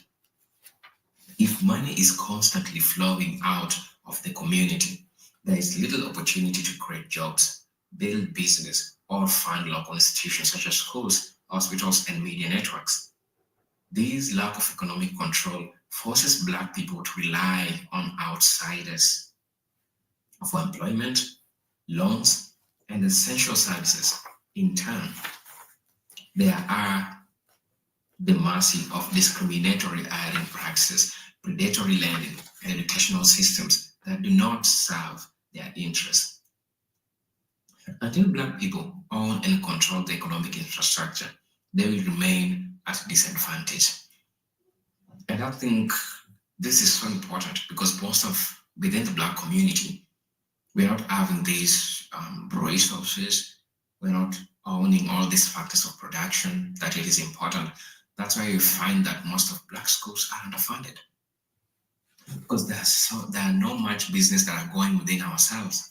So it is so hard to think or come up with a statutory plan that will work, that will make all these factors be in line, that will make all these factors work like great for Black people. Because when the money is circulating within the area, what are the implications of this? One, there'll be employment. Employment will be there because when I have a business, person B have a business, definitely we'll need to employ people to work for us. Two, development projects like infrastructure, we'll need to have good roads. Our kids will have to go to good schools, schools which are funded well, schools which have these infrastructures that most of Black schools, I'm sorry to say, but they go through these challenges. So you see how all these affects the Black community, especially when it comes to talking about things to do with growth, right? So I feel like it's important for Black folks generally to do or make a consideration of thinking and saying to it how people can move forward and how they can make this work, right? I'm also going to talk about owning resources and industries is crucial because economic power translates into political and social power. Many Black leaders focus solely on political representation, but without an economic base, political victories are often or low. Other groups use their economic power to influence policies, fund candidates who support their interests, and protect their businesses from unfair regulations. Black people, on the other hand, often vote for politicians who do not prioritize their needs because they lack the financial influence to demand real change. Building a strong economic base would allow Black communities to fund their own political movements and ensure their voices are heard. This is also important, right? While Black leaders, we're trying to change the status quo, you go into politics. While you have missed an important point, before going into politics, make sure that you are representing your people, like economically. You have something on the ground, right? I think that's one of the most important things that should be put into consideration. We need to set industries in the areas that we stay. Before jumping into politics, we need to think about the economic situation because there is power. Owning resources is a source of power. Having factors of production is a source of power. So we need to think. We need to look at it in that different way for us to come and understand how all these things are affecting the Black community. So with that being said, I hope all these factors have been put into consideration, and that as a person who is trying to follow all these things that are happening, I hope that the commentaries that I'm giving are so much helpful to you, and they give you a perspective that are giving value to what you think it's important. I'm also going to be addressing another critical point. Another critical aspect of Black economic empowerment is controlling land and real estate. Controlling land and real estate. Do you know why this is important? Look at back in history. During those times, the enslavers, or the colonizers, didn't want Black people to own land. Land is really, really important factor of production. Land is really, mark my words, land is really, really important factor of production. And what today a majority of people are investing in is the real estate. Another critical aspect of economic empowerment is controlling land and real estate. Historically, Black communities that thrived, such as Tulsa, Black Wall Street, were deliberately destroyed through violence or economic sabotage. Today, gentrification continues to displace Black people from their own neighborhoods, making it harder to build wealth through property ownership. Land is a fundamental source of power because it provides a foundation for business development, housing, and community stability. Without ownership of land, Black people remain economically vulnerable, unable to pass down generational wealth or control their living conditions.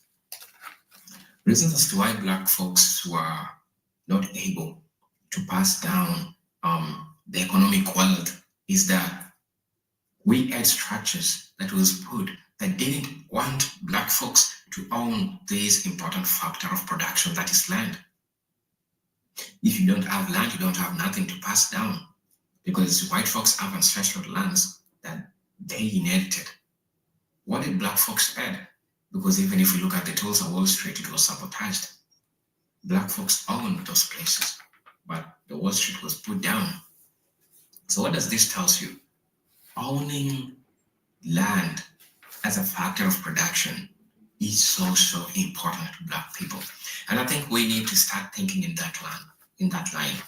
If you can buy, if you can own land, it means that you have a source of wealth that increases with value over time, and you can pass it down to your kids. You can pass it down to other people who want to invest, to other people who want to do something great in future, right? It's a measure of wealth. It's a source of wealth, and it goes generation to generation. You can pass it down, like it doesn't exhaust. It's a natural resource. So owning land, I think that this is also important. I'm also going to be talking about what Dr. Anderson really stresses on. Dr. Claude Anderson stresses on the importance of creating strong Black-owned institutions, that is schools, banks, media outlets, and cultural centers, which must be controlled by Black people to ensure that Black interests are prioritized. Why schools? Why is banks? First, schools to teach real history, something that was whitewashed before. To let the kids go through the real curriculum, right? Because when the school is owned by Jewish people or white people, you know damn well that the history is going to be whitewashed. And even if you look at the South African apartheid, the land belonged to South Africans, but these people, since they owned these schools, they taught them their language, they taught them their history. They didn't want to say about Black achievements or those Black things. Why is Black banks important? Black people can get loans that they can use, right, to grow, to build business, to build wealth. Discriminatory lending that other banks are doing will now stop because we have Black banks that now offer even better interest to its community. Oh, that sings. Black people, to ensure that Black interests are prioritized. Right now, Black education is largely controlled by non-Black institutions that do not teach Black history, culture, or economic principles. Media representation is also dictated by non-Black entities, shaping negative narratives that influence public perception and self-identity.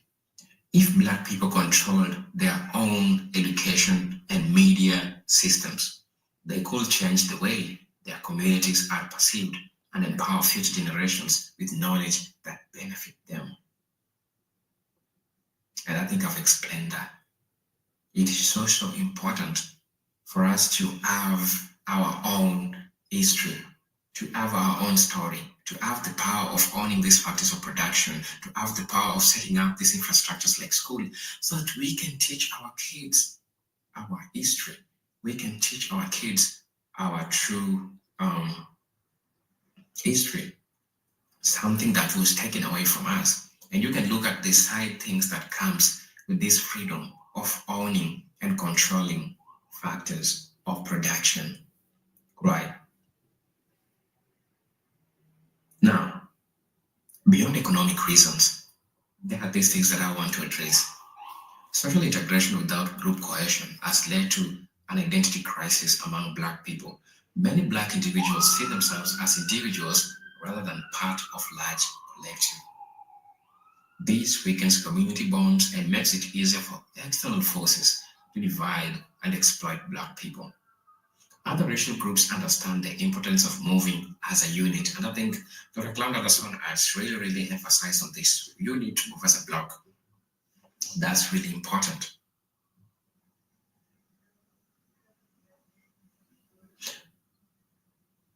Protecting their cultural heritage, ensuring their economic survival, Black people must adopt the same mindset, recognizing that their resources success is tied to the success of their community as a whole. That's really important. And for you to understand, or for you to have a sense of belonging, or for you to say that you belong to a given group, you need to put yourself in that position of seeing that you need to move as a block, because there are so many things that are so resonating when you do together as people who share common interests, as people who share common history, as people who have collective goal. That's how it's important, and that's how I see it. So having these talks, I feel like it's important for us to have all these discussions. They really matter. One of the biggest obstacles to achieving this level of unity is the psychological conditioning that has been imposed on Black people for centuries. Slavery, colonialism, and systemic racism have taught Black people to distrust one another, to see success as an individual pursuit rather than a collective mission. This has led to competition instead of cooperation, envy instead of empowerment, fragmentation instead of unity. Dr. Anderson argues that reprogramming the Black mindset is essential for breaking free from this cycle and creating a new reality where Black people work together to build and protect their resources.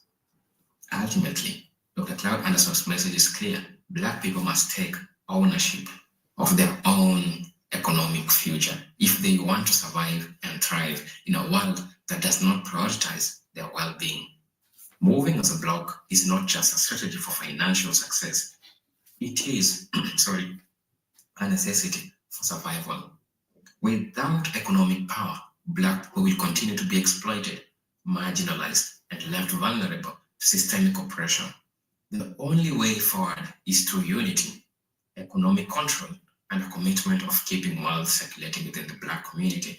If these principles are embraced, Black people can finally break free from economic dependence and build a future of true empowerment and independence. I hope this video finds you wherever you are, and I hope you find values from the commentary that I give. These are presenter Agent Tech Stories.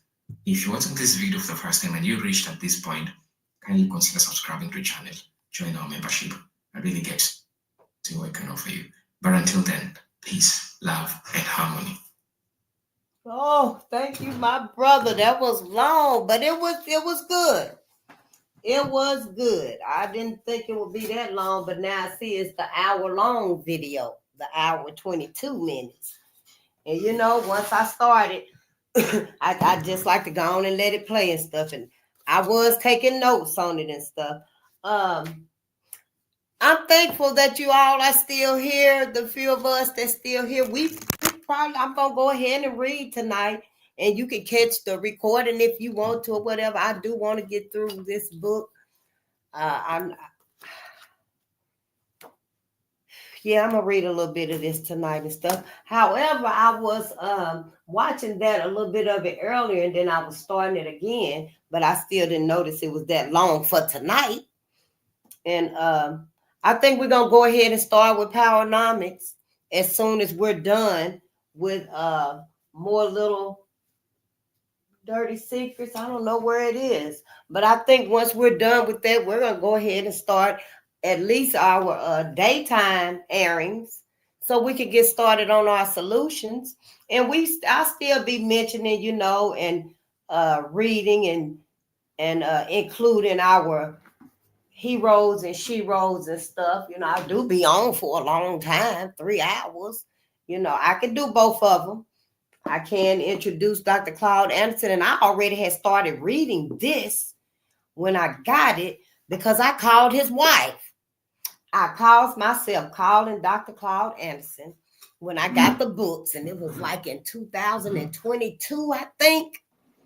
And he didn't answer the phone, but his wife did. Her name is Joanne. She's such a sweet sister. She is such a beautiful lady. And she had told me it was chapter 7, what I was looking for in the book, Powernomics. Chapter 7. I started reading. I even started annotating it a little bit. But at that time and stuff, it was the wrong time. It was the wrong time. So we're going to do this together, though. Yeah, we're going to read it together. And I'm going to see where it's going to lead for reading it together. And I hope some of y'all got Powernomics. If you don't, that's okay, because we'll still be giving our ideas and stuff. I think that, it is okay to go ahead and start some of our solutions, at least during our daytime areas. At nighttime, it really ain't nothing we can do about this. Ain't nothing I can do about this right here. Just go on and read it for the teachings, because we need to know. We need to know this. So, it really ain't nothing to do but go ahead and read this. And hopefully if you come away with nothing, from reading the truth of what our people have really been through, at least it'll let you know that it ain't all been peachy keen. It ain't all been peachy keen. Everything should not be trusted and forgiven. Not for us. Maybe that's what this right here is supposed to convey to my people. That all of this right here, it can't just be swept under the rug anymore. So I'm going to have to read these things. You know, Midnight with the Ancestors. That's when I'll be reading these right here until we get through this part. I gotta know, you know, what's really wrong with us. I already know it's white folks. I already know it's white people that did all of this to us and stuff, you know, but I need my people to know. Whoever see these videos, I need them to know exactly what's happened to us. Who did it and why? Why are they still doing this? Why are we still under the bottom? You know, we're going to address them issues and stuff because we need to know those things. The truth must be told. The truth must be told, you know. And so I will still be doing that. We're going to finish that tonight. And as soon as we finish more Dirty Little Secrets, we're finna get into Powernomics.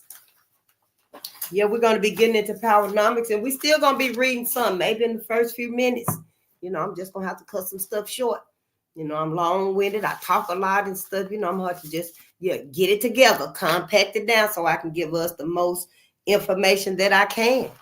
And I'm kind of excited about Powernomics and stuff because when I was listening to Brother, y'all, I was coming up with some stuff here with for our communities and stuff, what we need. We already know what we need. We need everything. We need schools. He mentioned schools and banks. We do need schools. We do need banks. We need clinics. We need daycares, you know, for child care and stuff. We need everything. You know, I have wrote it down too, where I had started on it and stuff. And I thought I put it in this book right here so I could keep up with it. Oh, I think I put it in Powernomics so I could keep up with it and stuff because we definitely need to get these people that's sitting in these positions that ain't doing nothing for our people. They need to get up. You know, I don't know. What level do you want to run and sit on? I'm just asking, what you want to be, run for governor? You want to sit on city council? We got to start doing these things. We might as well start now. Me too. Me too. We all can find where we can sit at. As long as we sincere for our people. As long as we willing to get up there and do the work. Then why not? You know, yeah, it's been in my journey for a long time, for a couple of years now, to get myself in place so that I can make some changes for my people too. Hell, everybody else getting their ass a seat to sit down. Shit, why you can't get a seat to sit down on the city council? Why you can't get a seat to sit down, in the big house, in the White House or whatever, wherever them folks be at and stuff. I think the governor even go, I don't know. Hell, where they at and stuff. But hell, I don't even know about it. All of this political stuff. But I know I'll take a seat on the city council. Yep, I'll take a seat on the city council. And I want to be sitting at my own table. At Black people table. I don't want to be sitting at nobody else's table talking about nobody else. Don't push nothing past me over here on this table if it ain't to do with Black people. And so consider it. Just think about it and stuff. Cause it's just something that we just watched the video tonight. I still can't find my notes that I took, but when I find them and we get to reading Powernomics, then I will share it. I sure will. And I guess the next, I don't know, running and stuff will be in November, I guess. I don't know nothing about politics and stuff, but get ready. Get ready. Because if anybody deserves to sit down at a table, at a seat, it's us. I'm just going to let us know that we don't want to be sitting at nobody else's table. It's time for us to get our own table now. Wherever you at, wherever you are, find like-minded family that's ready to do it. That's ready to do it for us. And it's going to be a lot of pushback for us and stuff because we ain't out there with everybody else. When this new political curriculum come around, if you will, Yeah, we need to be in there for us. It ain't for no friends and stuff. Dr. Claude just explained to us that this socializing and stuff, we got to get rid of all that. We ain't looking for no friends. Mm-mm. If that's the case, everybody that's done claim they are friends and shit is some motherfucking backstabbers. And we don't need them no more.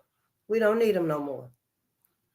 And I'm going to skip all of that right there, but I am going to do the copyright disclaimer because you know who I am. Everybody know who I am pretty much and stuff and why we hear about black people. That's the only reason we hear about black people, to help black people. You know, we done watched us an hour-long video, and these are some fairly short chapters and stuff. They real deep, though. I'm going to get through it, though. We're going to get through it, and yeah. Where is the copyright disclaimer? Move, Davis. Get down. Move. Wow. And y'all, it is in the book, Powernomics, that is 9,000. Maybe I'm misinterpreting it. Maybe I'm reading it wrong. That is 9,000. We got 9,000 people in the political arena.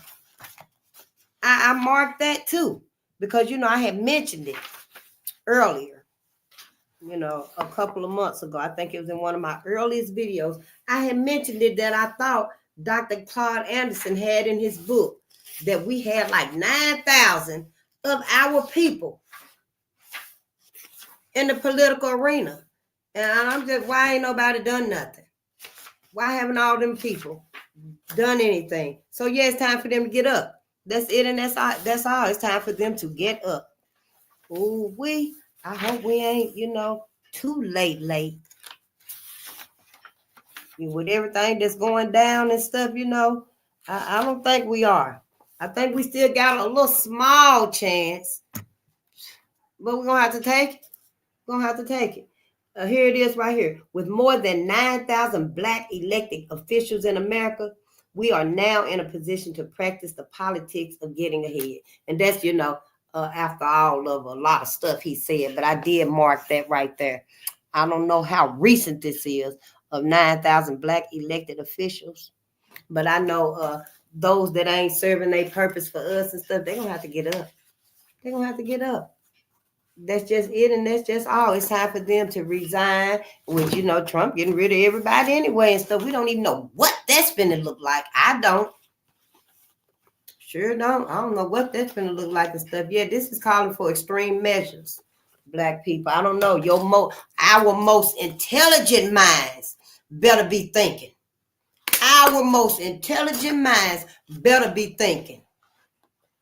They sure better. You know, I don't know where this is finna lead us to, but I can't just sit by and let folks think, oh, you can't do nothing about it. That's why people are in these positions. And they ain't done nothing about it. Look at the situation we in. Look at the shape we are in. Man, and everybody knew. Everybody knew. So Wall Street been funding everybody, huh? That's how white folks been getting by. You know, the ones we see that we live among and stuff, you know, they work. Oh, yeah, we see them work. They work beside us and stuff, but they getting checks. Their ass is getting checks. Yes, honey, they getting returns and, oh, man, building up wealth. Whoa. So much for the interracial marriages and stuff, because the spouses sure ain't told the black spouse nothing. If they did, your ass sure ain't came and told black people nothing. Oh, wow. For real?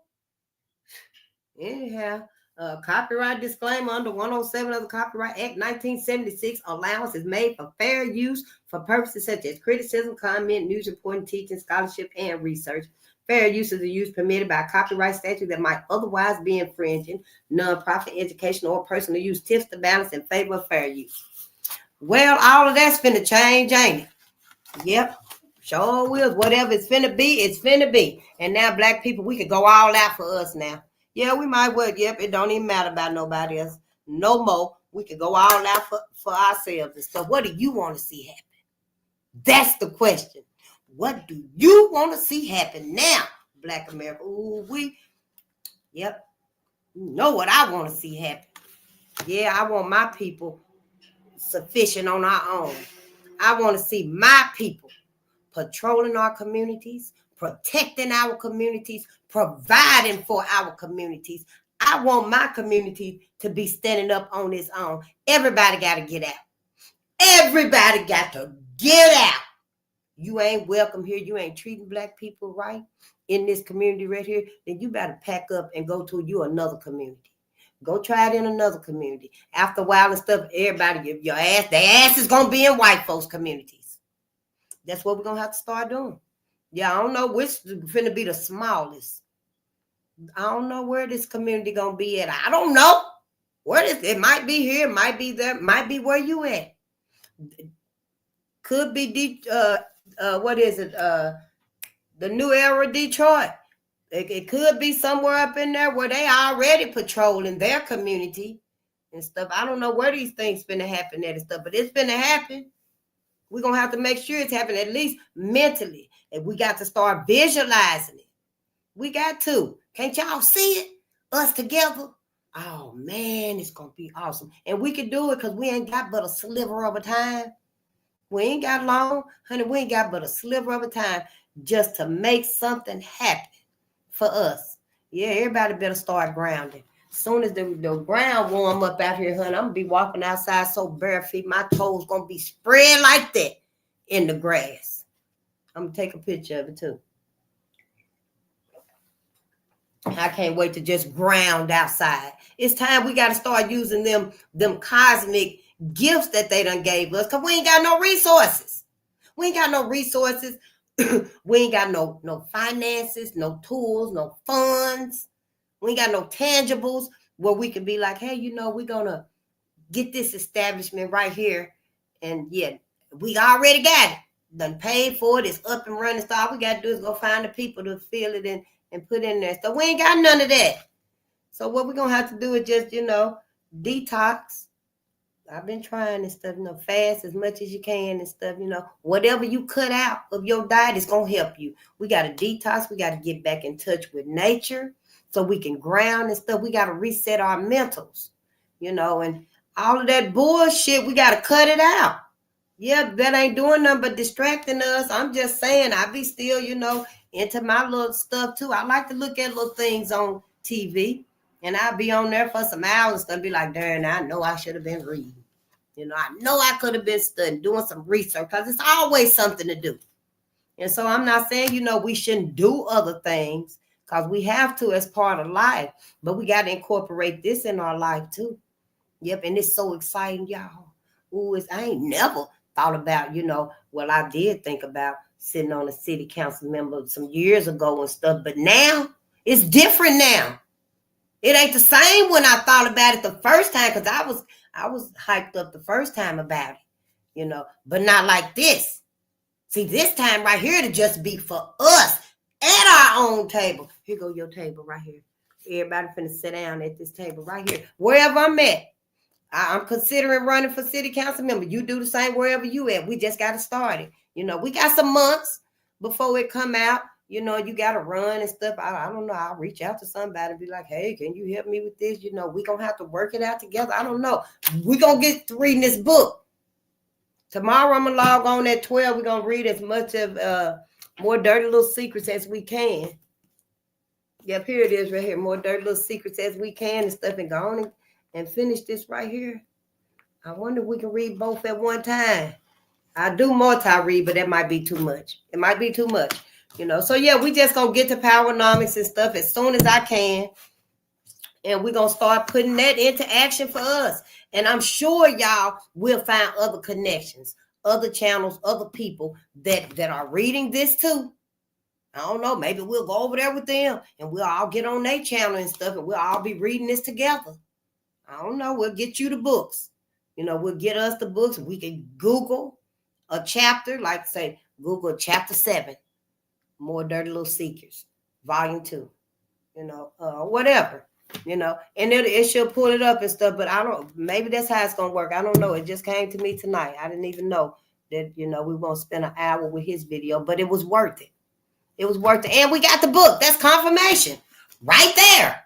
We got the book. So, you know, I don't feel totally, you know, too late and stuff with that. But let's read this right here, because you know what we was coming up on. And yeah, just for the record and stuff, I'm spiritual. I'm not religious. I'm not going to forgive none of this. I'm not going to forgive none of these men, none of these people. I don't forgive none of them.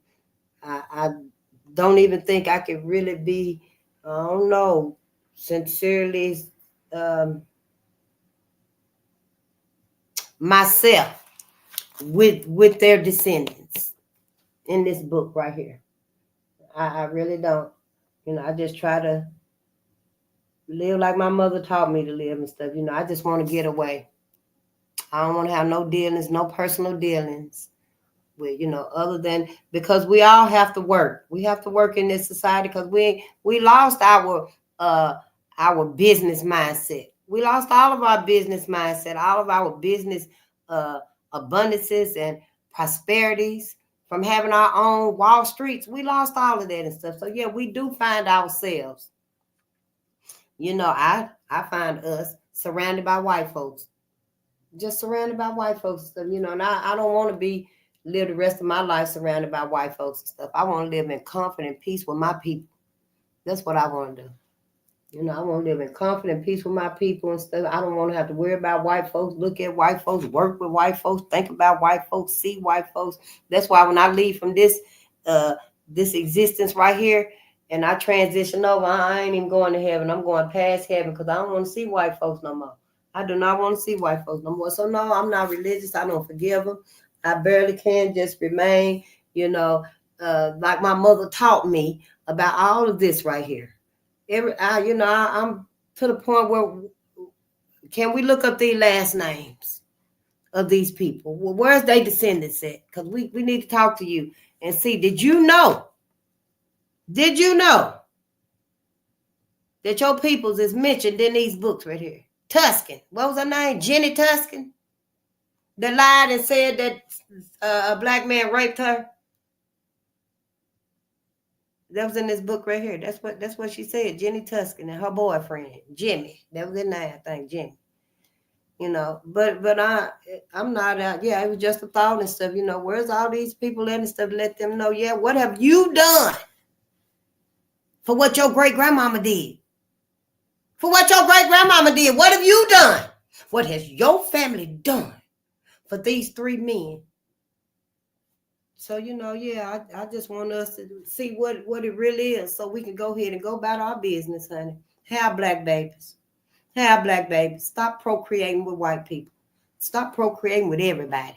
Have black babies. Try to get black babies, you know, a chance. Try to let us live on. You know, we already got so many ways that's diminishing our numbers. You know, at least find one of us that we can get along with, that we can, you know, feel some type of empathy, love, and loyalty and faith for. I mean, just quit giving up because you ain't found the right one, and go outside of your people and stuff, because you don't know who the hell you're fucking with, literally. I'm just saying, you know, all of this right here begins to be too much when we don't understand what's happening, because ain't nobody telling us what's happening. Everybody want to skate around all, you know, the elephant in the room. This right here must be talked about. We got to see our way through this. We can't remain like this no more. Y'all know by 2075, they're going to be like, y'all mean it were black people really surviving? It were really black people? Can y'all imagine that happening 100 years from now, 150 years from now? I mean, I don't know when. Shit, they finna have you in a futuristic world. But it's just like, you know, they trying to exterminate us and get rid of us and stuff. And people going to be like, it was really black people? For real, you lying. You know, then they're going to have to go back and, yeah, see, I told you, look. But they ain't going to hardly find no information on us, because everything being wiped away and stuff. Everything being erased. You know, we thought everything was hidden. We thought it was hidden. Oh, honey, it's been erased now. Everything about us is being erased. And I'm like, wow. But then, you know, I did tell y'all about that Chinese man that went into that barber shop with Chinese hair. And when he came out, honey, his hair was like mine. His hair was just like this when he came out the barber shop. Well, now I saw a video, I think it was last week or the week before, of a sister. I think it was a sister. Honey, and a whole lot of them doing it. Honey, the Japanese man, I think he was Japanese, Chinese, one tell of them and stuff. You know, honey, were coming out the barber shops and stuff. One of them had dreadlocks. One of them had little bitty plaits with beads on the end of it. You know, black men get their hair braided and stuff, get it plaited and put that little rubber band with that little bead on the end of it. Coming right up out there, I was like, so I was like, who really trying to be black? Is it white people or is it everybody else? Oh, they in a race. It's going to be between them, though. I don't know. I don't know what all of this means, but I know we better wake our ass up. So, Chapter 7. We on Chapter 7, y'all. The Lynchings in Duluth. This is the second edition by Michael Fetto. The Lynchings in Duluth.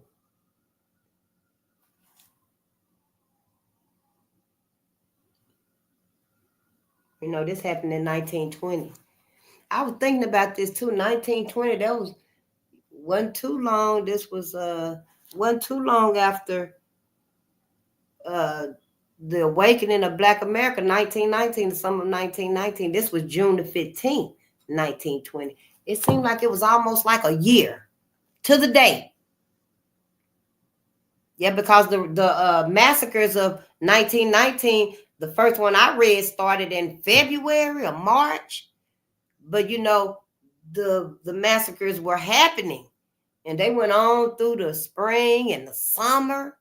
So, yeah, this would have been like a year to the day of one of those massacres. I bet you one of them massacres would have been a year to the day. So I was thinking to myself, was white folks, did they refrain? Did they restrain themselves here in Minnesota from joining in the slaughtering of my people? And then they just couldn't refrain it no more. They just couldn't hold it in no more. Is that what happened? I really don't know and stuff, because this seemed like, because Elias and them was thinking, you know, well, we in Minnesota, we in the north, and surely they won't do that to us here in Minnesota, because we in the north. We don't have lynchings up here. We don't have burnings and dragons and severings up here. And, you know, that's what we read about in the other part right here of this book. And that's what the boys, the men was hoping. Our brothers was hoping, they were praying and thinking that because they was here in Minnesota, that it wouldn't happen to them. But it did. And I was just thinking to myself when I was, you know, just thinking about the book and stuff, what happened? Minnesota just couldn't restrain themselves, and some Minnesotans, Duluthians, that's what it said, Duluth, and it did call them Duluthians. They couldn't restrain themselves anymore. And so, you know, when the lie was told, well, let's read. At 8:30 p.m., M Company of the Minnesota National Guard reported for regular Tuesday night drill at the National Guard Armory at 12th Avenue East and London Road, about a mile east of the station. As the drill was getting underway, several men mentioned seeing the large gathering in front of the jail on their way to the armory. Captain L.J. Mork, M-O-E-R-K-E, commanding officer of the company, sent one of his men downtown to see what was happening. A corporal checked out a motorcycle, drove downtown, and stopped at the Service Motor Company about 50 feet from the police station entrance. He approached a patrolman and asked if Chief Murphy was present. He was told neither Murphy nor Captain Fiskey was present, and the corporal gave the patrolman his own name and phone number, telling him in case of trouble the local militia could be called. Then the corporal returned to his unit and informed Merck that the police thought they could cope with any difficulty.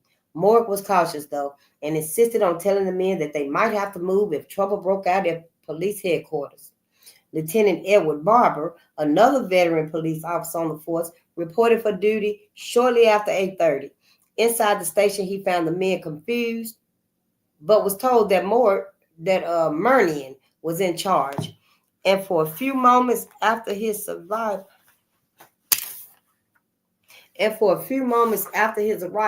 there was a lull. The mob was apparently loath to launch an all-out attack on the station, and officers inside the station prematurely believed the worst may have passed. Bricks and other missiles occasionally sailed toward the building, but seemed to be thrown by young boys wanting to get in on the fun. By 8:40 p.m., the mob, now numbering almost 10,000,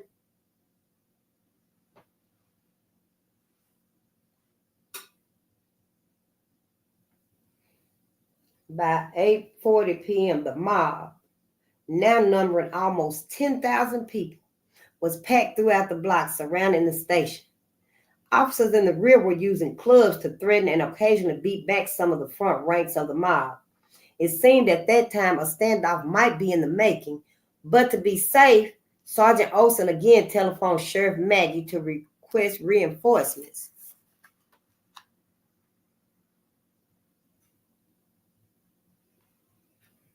And Maggie responded with 3 deputies and left word for his wife to call the remaining deputies and have them report to police headquarters. Then Maggie drove downtown and tried approaching the jail from 2nd Avenue East, but the street was jammed. He abandoned the car and with his deputies started toward the station on foot. In the meantime, Olson had requested assistance from the fire department on 6th Avenue West and 1st Street, only 8 blocks from the station, and a truck arrived in minutes. The mob pardoned for it as it stopped before the station, where 5 men connected the hose to a hydrant.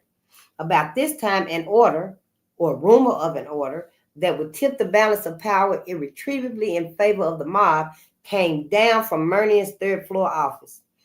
That order stated that officers were not to use firearms or clubs on the mob. Murnian, who had generated a following among Duluth laborers, recognized that the mob was substantially comprised of workers.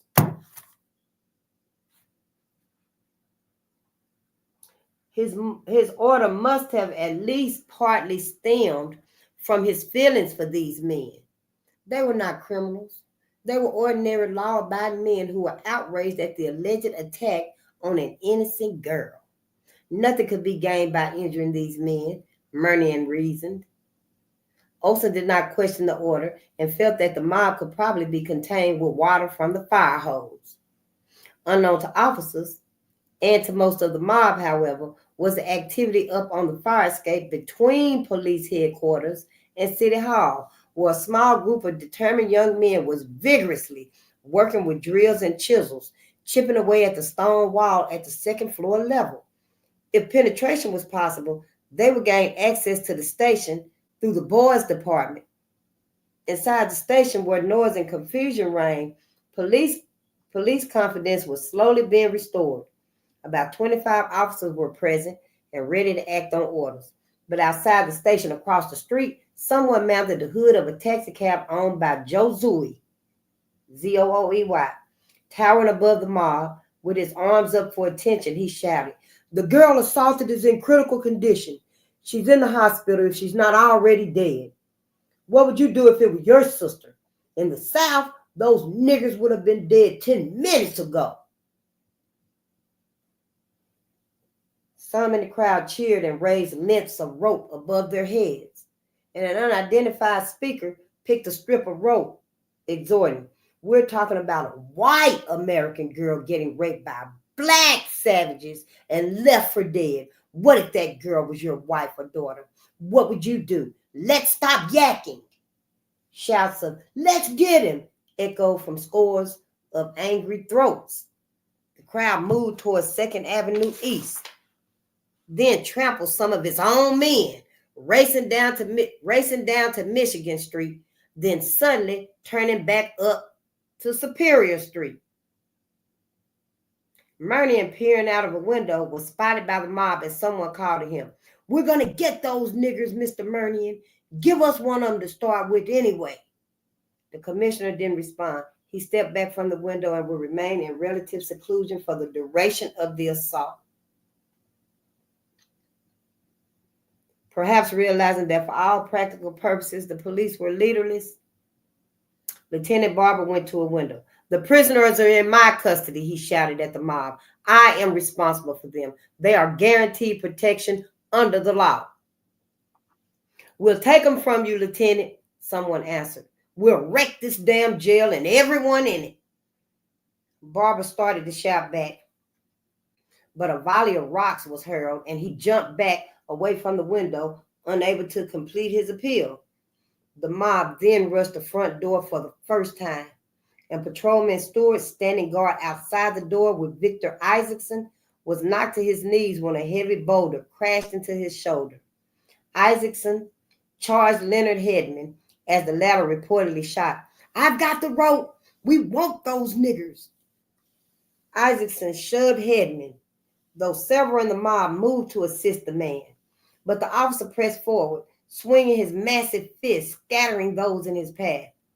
However, two officers stopped Isaacson and pulled him back to the station. I could have had him, Isaacson grumbled. Could have stopped the thing right now.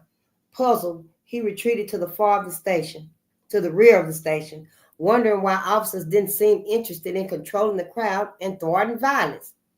Patrolman Jacob Nystrom, Nystrom, ministering to the fallen steward, heard several men discuss breaking into the hardware store across the street and taking all the guns and ammunition. Then Nystrom was bumped by another rush at the door, and he carried Stewart back inside. But as he did, he caught a stone on the right elbow, rendering his arm useless for the remainder of the battle. Unable to get water through the first hose, Olson ordered a second one, which was brought by the fire department and hooked up on 1st Street. Dodging bricks and other missiles, Olson led a 5-man police charge to the hose, grappling with the mob at the truck. The crowd eventually parted for Olson and jeered him as he climbed on the truck. Don't let him get that hose, someone shouted, but those few who dared tangle with Olson were easily heaved aside. Olson stood with the hose momentarily until water started flowing. Then he inched back down the hill, spraying the mob as he plowed toward the station. The mob stalled. Many were wet and cursing, and a barrage of missiles continued on the station. Olson's men positioned the hole in front of the station and turned the spray around, managing to move the mob back about 50 feet from the station door. But now Olson believed the water was not enough to deter the mob, and he considered requesting state militia. At the rear of the station, a railroad iron, employed as a battering ram, punctuated the roar of the mob as it was carried by 6 men, crashing into and through the large wooden doors, splintering them. Police manning the hose line were bumped and jostled as the mob grew bolder. While apparently not desiring to battle with officers, the mob couldn't understand why police would make an effort to protect blacks who had raped a white girl. We're white men too, they repeatedly screamed at police, who still kept them slightly at bay with the 100-foot hose. Sergeant Olson left the hose after noticing the line of defense give way at the garage as the mob on Superior Street backed off. He experienced a momentary panic. He couldn't be everyone at once. Hold them, boys, he hollered, dashing back to the rear, only to return quickly out front when the mob moved against the Superior Street doors. He forced his way outside, and the size of the mob overwhelmed him. He must have realized that without weapons, his case was hopeless, unless he could solicit citizen aid. He walked a half block west of the station, appealing for help. This is against the law, he cried hoarsely. We need the help of every law-abiding man here. Quickly, rudely, he was answered. The law's no damn good. Where's the law? What'd the law ever do for that girl? Where was you cops when she needed you? Where's the law now, mister?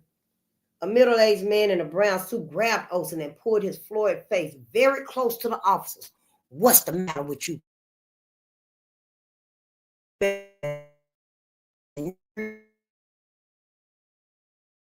Oh, damn. Olsen shoved the man and fought his way back to the station, the ringing jeers of the mob shattering his senses. You gonna give us the niggers, Oscar? A man hollered. We'll get them one way or the other. Give them up easy and no one gets hurt, another one cried out. Olsen roughly pushed past many men who wouldn't fight him, fearing the sergeant's well-earned reputation as a scrapper. But the mob pressed close behind him, and momentarily it almost looked as if Olsen was leading the surge for the front door. Olsen resumed his place on the hole and ran it into the street, forcing the mob back again. This time, though, the mob was more resolute, and many stood ground, absorbing the soaking as they defiantly waved clubs and ropes at the police. Behind this front line, others renewed a vigorous stone and brick assault. Jacob Nystrom, easing his way back outside in another attempt to talk to the mob, was pushed back, his injured arm dangling grotesquely at his side. A man in the mob stood beside the officer. This man's hurt, he shouted. Leave him be. Bracing himself against the front of the building, Nystrom tried to gain the attention of the men nearest him. But a young man growled, How would you like it if it was your sister? Nystrom shook his head, but the man ignored him and shouted for Murnian. Are you going to turn those niggers over to us, Mr. Murnian?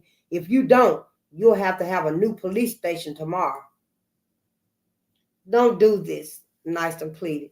These are just boys, and they don't know what they were doing. Why he just didn't say we don't know if they did it? They don't know what they were doing. That's like he said they did it, but they didn't know. Instead of saying, look, we ain't even had a trial, we ain't had a jury, we ain't had no testing done.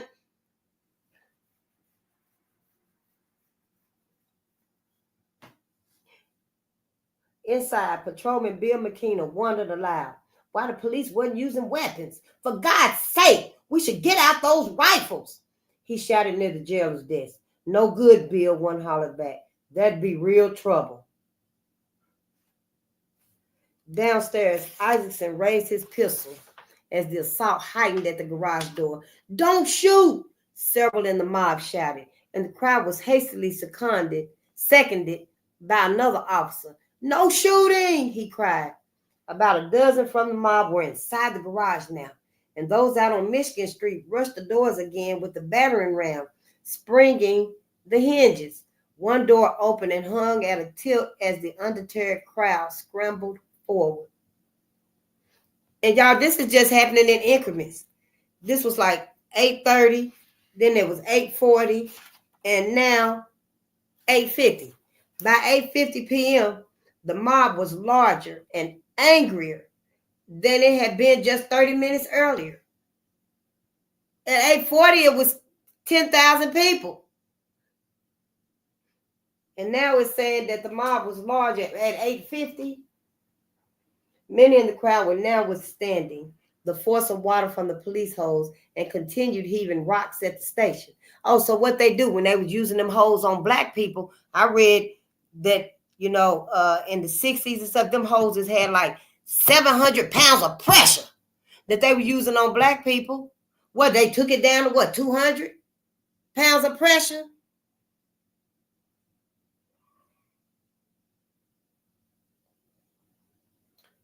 Sergeant Olsen determined the police would need additional hoses, and he made another request to the fire department. But congestion on Superior Street was so thick with people, not cars and stuff. The congestion was so thick with people. It had to be more than 10,000 people by now. Like the whole Minnesota was waiting on their chance to take part in 1919, the awakening.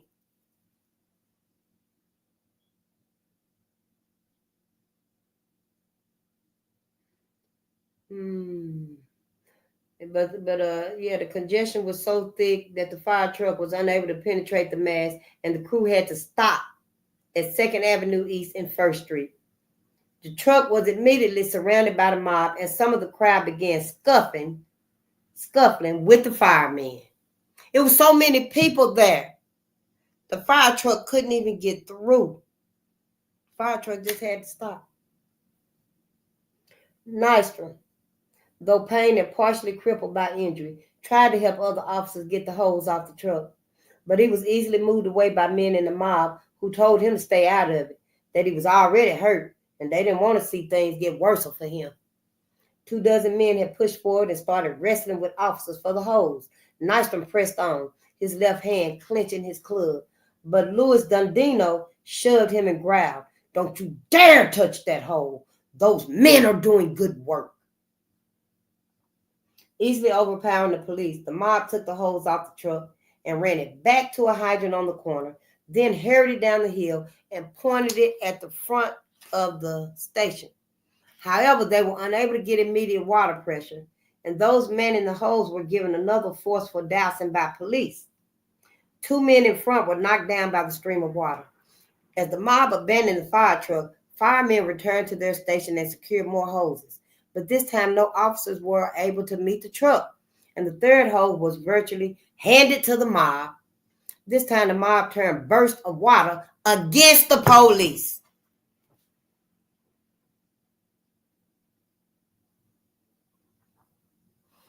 When the spray hit, the police retreated into the station, followed by water and a hail of bricks.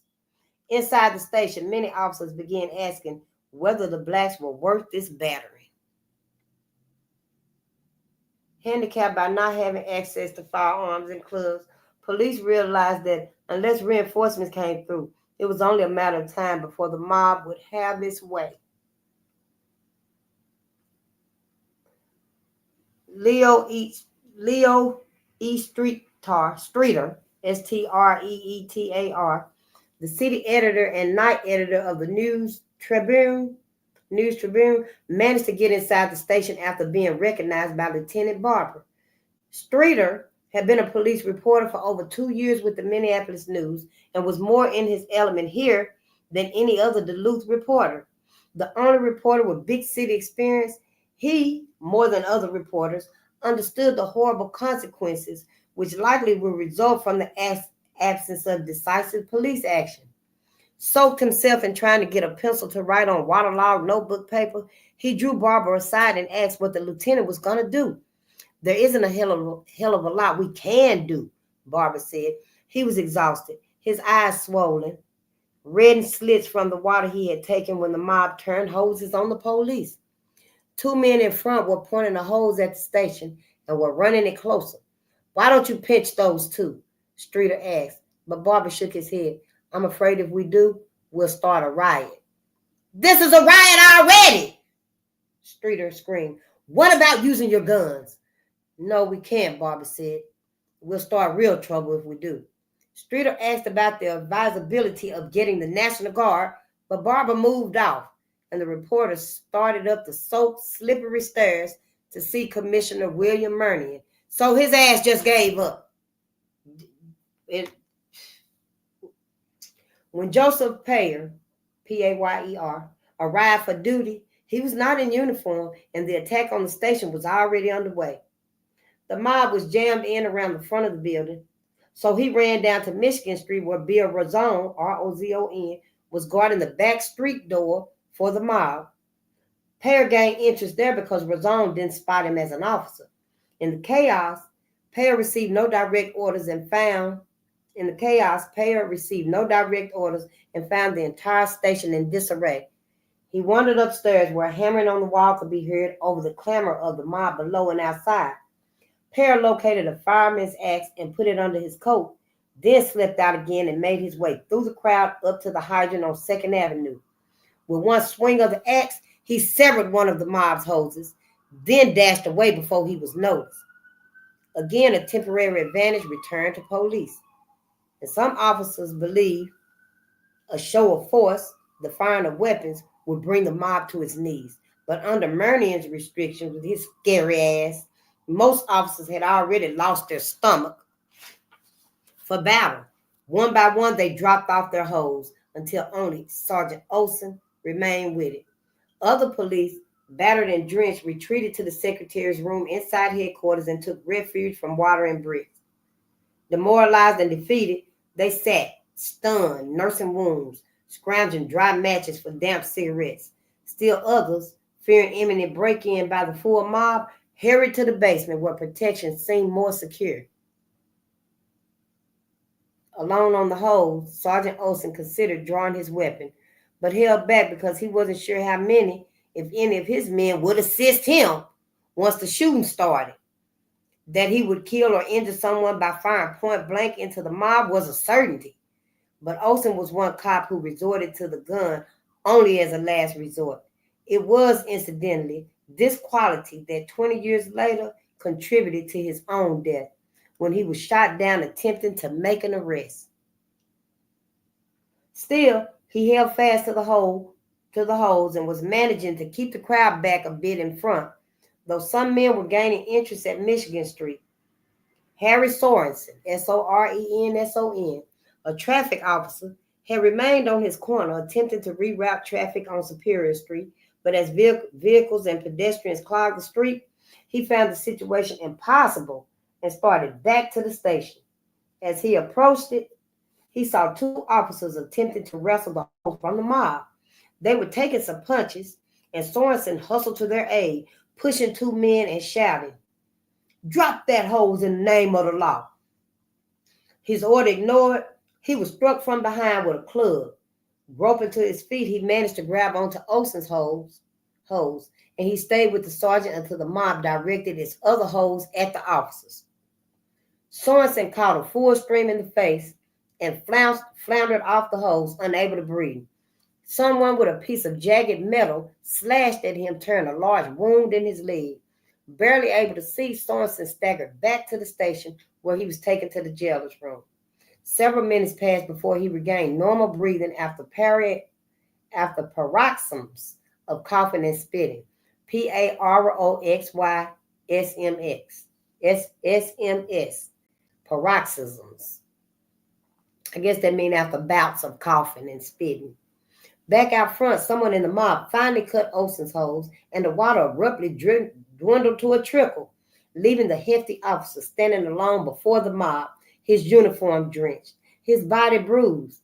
He dropped the hose and backed toward the station, almost daring someone to step forward. Wisely, perhaps, the mob waited until Olson had disappeared behind the front door and then, encouraged, rushed the door, joined by those who had, until then, been merely spectators. Now even the people that were watching joined in. The front door quickly gave way and dozens poured through, stumbling and brawling in their zeal to get inside and into the cells. At the same time, a few men kept hammering at the splintering doors with abandoned sledgehammers, and some younger boys happily picked up crowbars and randomly whacked at the walls of the station. As the mob roared past him and began working on the cell room door, Olson made his way back to the secretary's room. His eyes bloodshot and tear-stained, he looked at his men. "Boys, what are we going to do?" he asked in a voice raw and hoarse. No one responded. None of the others were looking at Olson, and faintly, officers could hear the muffled, frightened sobs of a prisoner.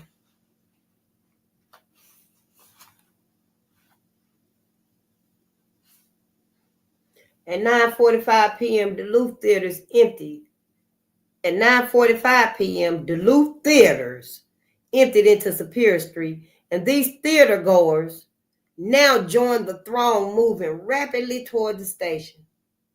Ladies in evening finery, clutching the arms of groomed escorts, urged them to press closer for a better look at what was happening. Carl Sundberg, Sundberg, who had been on duty outside the station, returned to headquarters and rushed to the side of Lieutenant Barber, who was hunched over retching. Barber saw Sundberg and straightened up. "Carl, let's go in and see what we can do," he said weakly. The two headed for Michigan Street and tried to push in at the garage entrance, but found it too jammed with people. They returned to Superior Street and finally forced themselves inside, clearing a partial entry by fighting off several men from the mob. They worked their way to the middle of the packed hall, yet some distance from the cell room. As they started to squeeze past, men hollered, "Block them! Block them! And dozens, some grinning, enjoying the spectacle, shoved back, pushing the officers against the wall where they were pinned. Barbara was hoisted by the mob, carried on their shoulders, and brought to the grilled door of the cell room, where men demanded the cell keys and tore at Barbara's clothes in a vain effort to find her.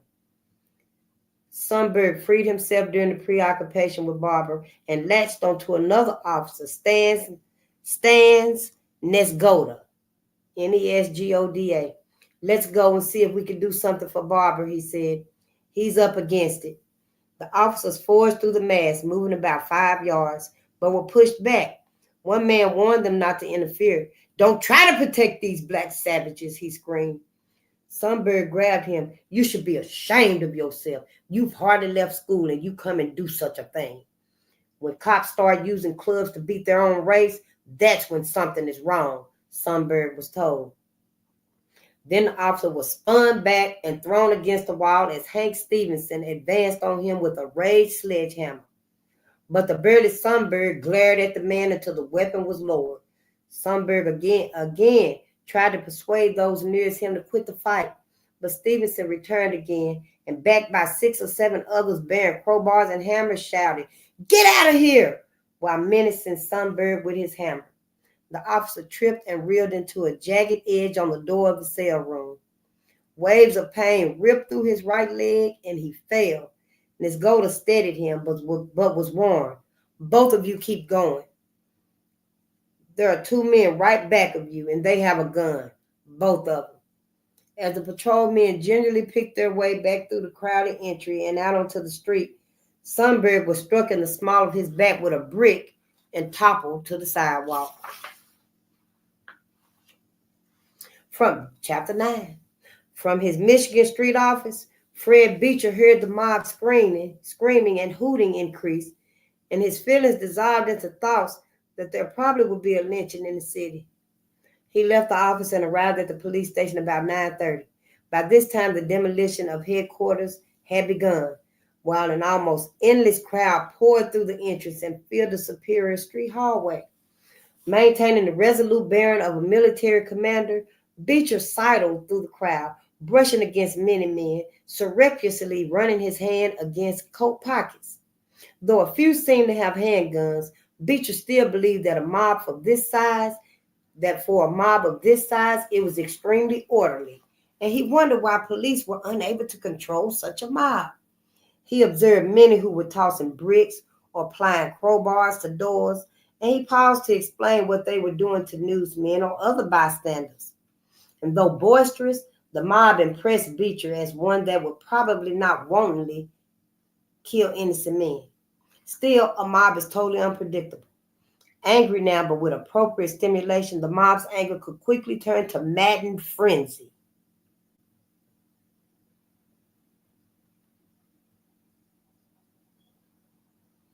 Beecher was uncertain what action he'd personally take at this point. When he heard someone holler, "We better get in there and get them quick, or they'll have the National Guard out here."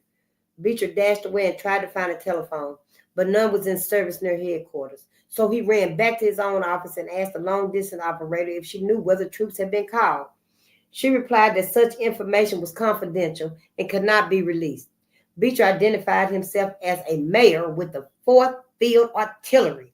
The operator connected him with her supervisor, who told him no troops had been summoned. Beecher placed calls to the State Adjutant General, W.F. Rhino, R-H-I-N-O-W, to Major Harry Brady, Colonel George Leach, and Colonel Harry Bellows. Brady, Leach, and Bellows were former associates of Beecher's in Minneapolis. Bellows, Beecher's former commanding officer, was an expert on riot control tactics. Leach, who the next year would be elected as a conservative mayor of Minneapolis, advised Beecher that city officials must first formally request assistance before the guard could step in. Leach suggested that Rhino be informed, and Beecher said he had already called the general, but couldn't reach him. In the meantime, Beecher asked, was there anything that could be done? Everybody needs to be arrested, right? Today, whoever's alive. This was 1920. Ain't nobody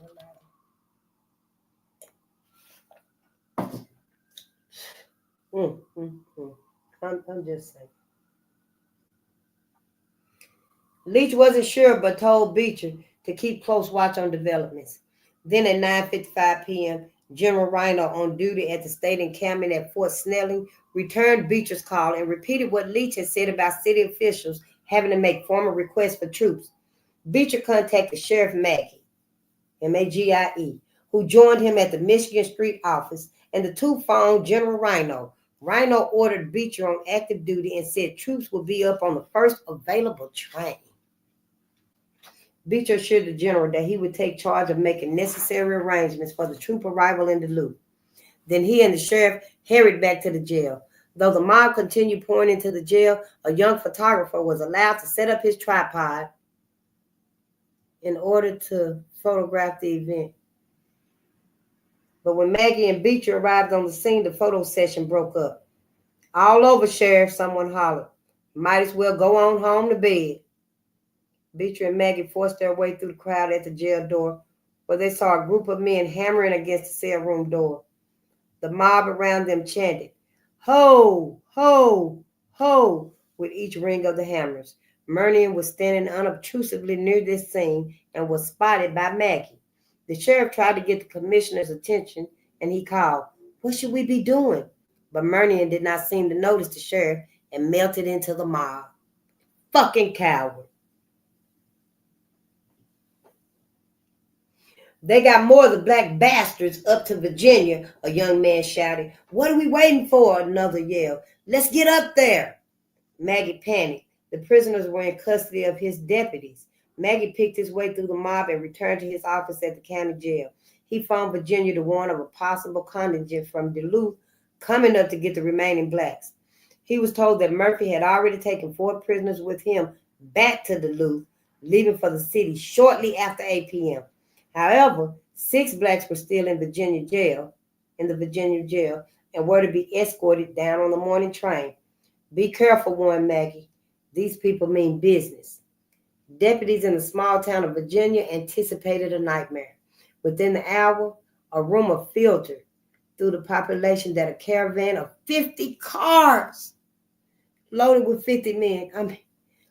armed men, was headed for Virginia to take the rest of the blacks. Law enforcement personnel there numbered fewer than a dozen, and the likelihood of citizens assisting law officers in such an occurrence looked doubtful. "You better move." Nobody was going to stick his neck out for niggers, maybe not even the officers, said one of the deputies. "We'll post a watch on the Vermilion Road and say our prayers." The mob working at the Duluth jail maintained such remarkable order that many observers would later believe the incident had been a well-planned attack by wobblies from the IWW or even the communists. Attorney Hugh McLaren, a raspy-voiced rustic, a favorite among his peers for his wit and charm, had stayed at the scene after Judge Kent and Fessler left. As hammers rang and saws whined and screeched, almost muted by the crowd's increasing bedlam, McLaren mounted a rickety stepladder in the stifling hallway. His gray-streaked hair matted with sweat, McLaren clutched a sweat-dampened handkerchief and pleaded with the mob to stop. Gradually, the disenchanted muttering ceased, but not before 2 men attempted to shake McLaren from the ladder. Edward McDevitt, McDevitt, an assistant county attorney, angrily shoved the two away and steadied the ladder. Though the work of hammers continued, the hundreds packed into the cell hall listened to McLaren. "Give the courts a chance to administer justice according to the law," he cried, his voice cracking. "Sergeant Olson says there are 6 niggers here. 3 of the men the police have no dope on at all. They may be absolutely innocent. If we get the ropes, we'll find the guilty ones soon enough," someone retorted. McLaren steadied himself on the ladder. The temperature in the hallway had risen to over 90 degrees, and the stench of sweat was all pervasive. "Men, we don't care if they're all guilty or innocent," a man yelled. Kill the black snakes. Wait, McLaren pleaded, his hands over his head, waving for silence. But he could not hear his own voice above the renewed clamoring. Look, boys, I'm as indignant about the attack on the girl as you are. But the proper thing to do is to leave the law to take its course. The mob quieted after someone shouted, You a lawyer, mister? Yes, I am. We don't have no electric chair hanging in Minnesota. Ain't that right? Sadly, the lawyer shook his head. No, but then what happens to the niggers, lawyer? McLaren would remember he'd have given anything at that moment to be able to tell the mob that conviction for rape meant death or even life in prison. He would later say that if the men could have been assured of that, they may well have ceased. But after he struggled for a deep breath, he said, if they're convicted, they'll get 5 to 30 years. To hell with the law, screamed several dozen men, and McLaren was roughly pulled from the ladder. McDavid, however, mounted the ladder and started a brief speech, asking the men to use reason, telling them that they themselves would have to stand trial for what they were doing. No red-blooded man will convict anyone here tonight, a middle-aged man screamed, shoving the ladder. Then Oscar Olson climbed on the ladder, the steps sagging under his great weight. He spotted a man. Look, fellow, he began, his voice reduced to slightly more than a whisper. We don't even know if we got the right Negroes. That circus had nearly 200 of them, and we arrested 13, and the girl and her young man couldn't identify a single one. The girl might be dead. Let's wait 10 minutes and check it out, Olson argued. 10 minutes! No! She's in critical condition if she isn't already dead. Olson reached toward the young man. They listen to you. Speak for law and order. Tell them to go home. Instead, the reply Olson received was that the men wanted justice done, and someone, then a lot of someones shouted, Let's go! Let's go! Let's go!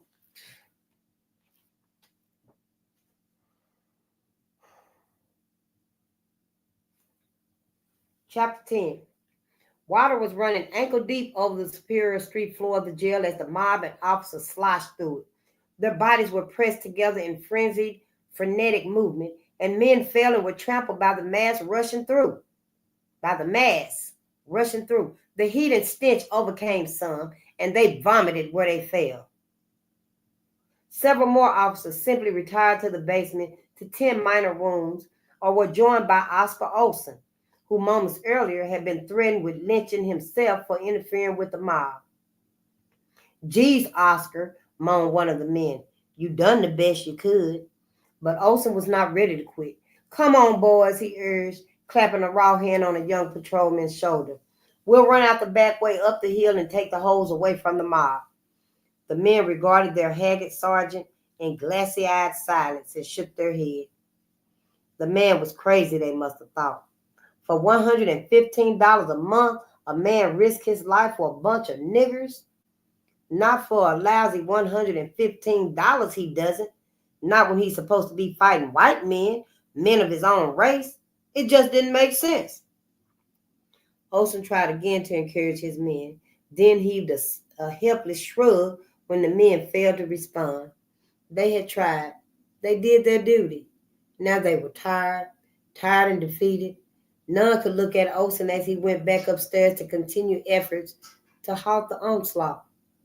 Herman Towie, Toewe, a detective who never shunned a brawl, an officer who occasionally challenged the man he was arresting to slug it out, a man who prided himself on never having used his gun and who boasted he hadn't met the man he couldn't take with his fist, had with other officers flinched in the face of the mob's attack.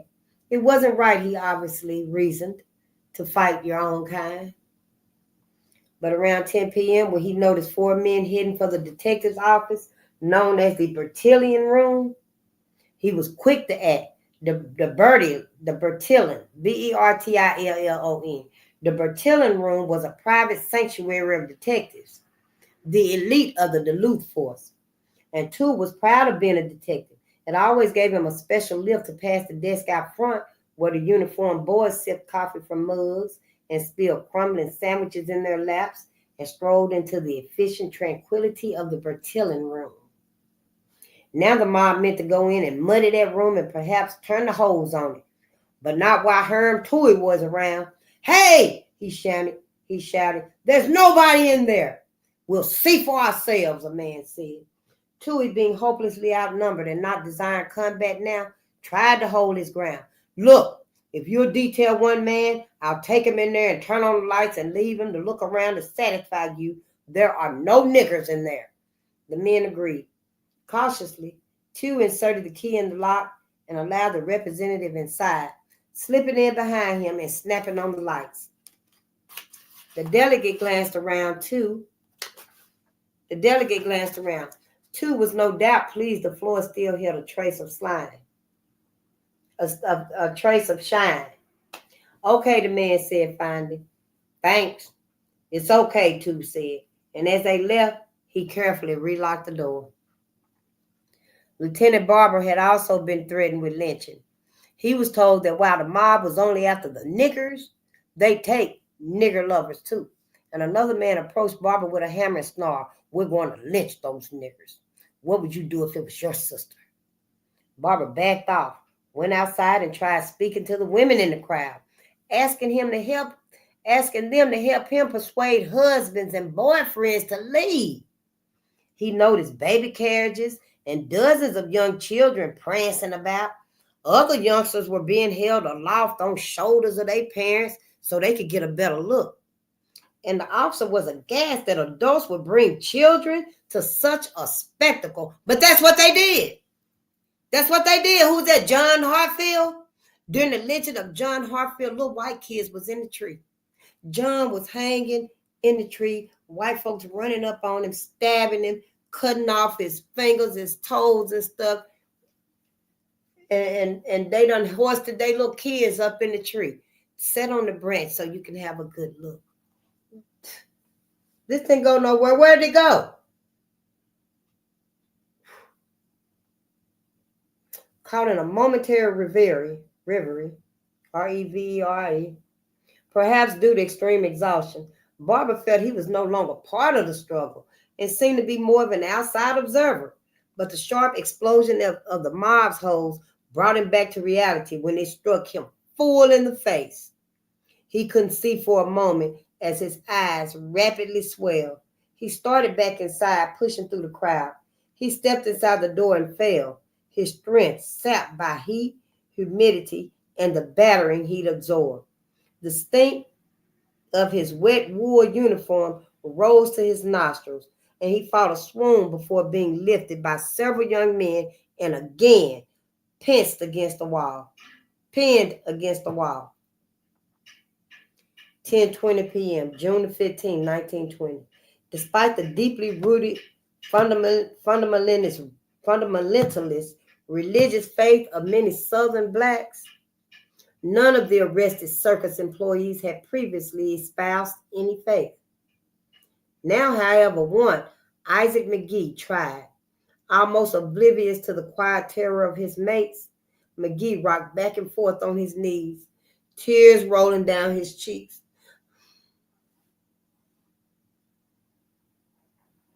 "Help me, Jesus.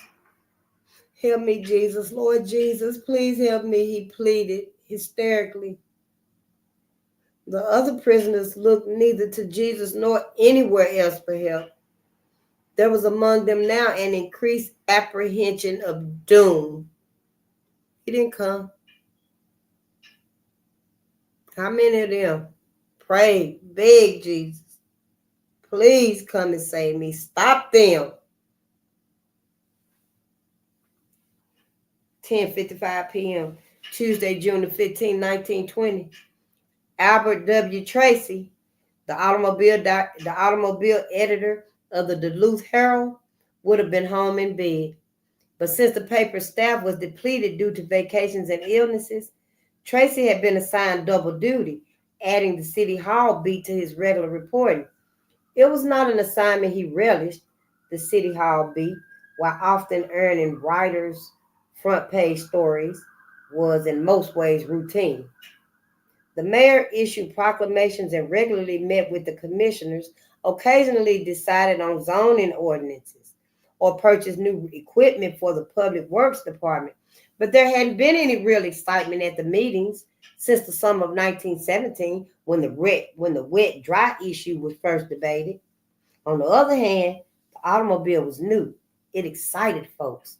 People were thinking that almost anyone could own an auto, but black people, and experienced the thrill of speeding down the road at 25, maybe 30 miles an hour, while a man could load his family into the flivver, drive down to see his brother in Mississippi, and make the 160-mile trip in Minneapolis. While a man could load his family into the flivver, drive down to see his brother in Minneapolis, and make the 160-mile trip in less than a day. As automobile editor, Tracy was treated with the respect due and authority, and he received much mail from the readers. Many wanted him to help them buy their cars, and while he never agreed to it, he was flattered by the attention. He had as much prestige as any sports columnist and was well known about town. And until this night, his assessment of the City Hall beat had proven correct. At 11 p.m., he was upstairs with Commissioner Mernian, asking him pointed questions. The officers say somebody gave orders not to shoot, Tracy said. Was it you? Mernian was weary. Exhaustion mapped his face, and his body sank into his desk chair in defeated surrender. Politically, he was a man between a rock and a hard place. No matter what happened, he had to accept major responsibilities for this evening. But Duluth was a white city, and he'd been elected by white voters who would go to the polls again next year. Tracy persisted. Did you give that order, Mr. Mernian? Despite his exhaustion, Mernian was angry. Void of energy, he looked at the reporter and in a measured monotone replied, I do not want to see the blood of one white person spilled for 6 blacks. Tracy stared at the commissioner, then jotted down the quote. He repeated the statement and asked Mernian to verify its accuracy. Mernian couldn't be sure what he said, but he wished that the reporter was out of his office, away from him, and he nodded and dismissed Tracy with a resigned wave of his hand.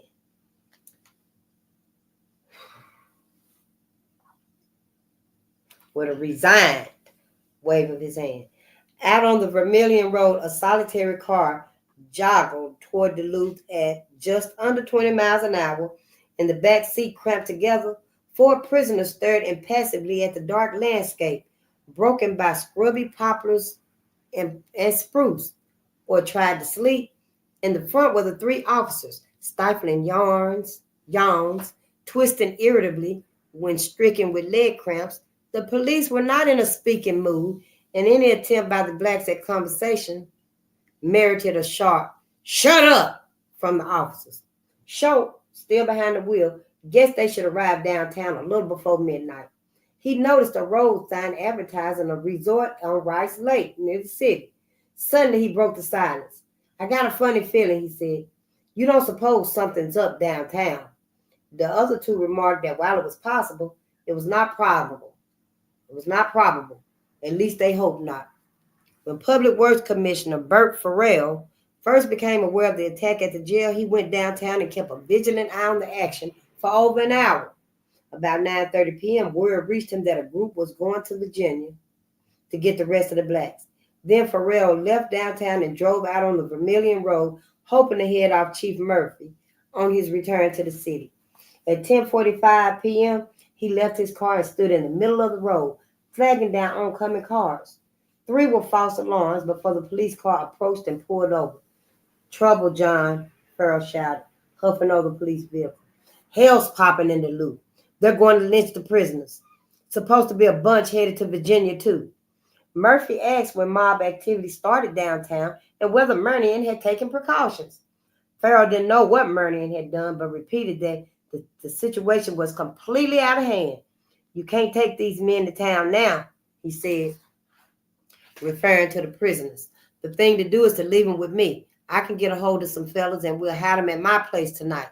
Stunned, the chief agreed and issued arms to Farrell, then escorted the blacks to Farrell's farm about 2 miles down the road before the 3 officers made their frantic dash for town. The grilled door of the cell room remained under heavy attack from the cheering men manning the railroad iron ram in relays. Eagerly, each man in turn took a position on the ram as it clanked against the grill, finally breaking through in spots, gouging jagged tears in the twisted steel. A few citizens and officers offered impotent pleas to go home, but these efforts only intensified the mob's determination. Shouts of "Kill him!" rang out over the clanging of the iron. Lieutenant Barber, his uniform soaked, ripped, and dirtied, made several more attempts to wrench the battering ram from the mob, but was thrown back and tossed in the air before moving off. Some of the mob still worked outside where they had first outflanked the officers by climbing the fire escape to City Hall next door. They had since hammered through 16 inches of brick and mortar, forging a hole 3 feet wide and 2 feet high through the wall. Dozens more crowded through this entrance and joined the attack on the grill. The prisoners inside the darkened cell room had been utterly alone. During the early part of the evening, when the rumble began, they were heard shouting for help. But as the battle for the station progressed, they remained silent, except for an occasional sob or a mumbled prayer.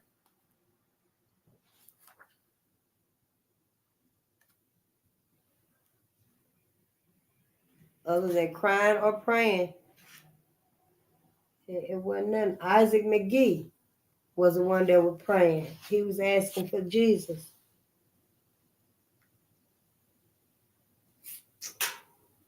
Most alone of all the prisoners was 20-year-old Isaac McGee, who had been sequestered in a cell on the second floor boys division.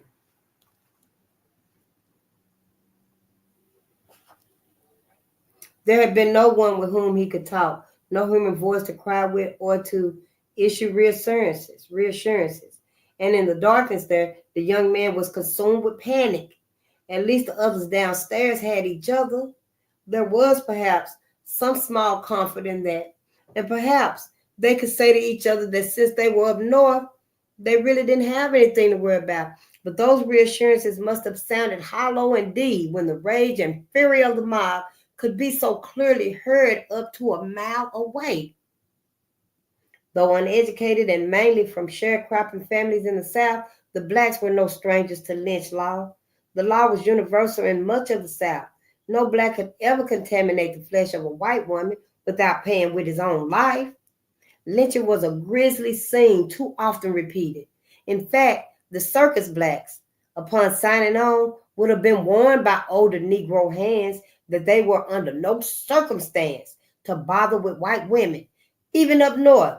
Neither the circus nor anybody else would be able to give them much help if they got into that sort of trouble. It was a warning, usually well heeded. But regardless of that warning, these 6 men were under arrest, suspected of raping a white girl. Though they might not have realized it then, their only hope was that they were in one of the northernmost cities in America, a city where racial animosities were virtually unheard of. Or so we thought. Even that faint hope was being rapidly destroyed by the fevered, frenzied activities of the mob. White folks was going ballistic, trying to get to them black men. And when the attack was launched on cell room doors, the prisoners whispered among themselves that they would hide under their cots in hopes that they couldn't be seen, and hope against hope that the mob might think they had been moved. The blacks, trembling, took their pathetic positions upon hearing the jubilant and victorious yelp as the grilled door was finally sprung and hundreds surged into the dark room.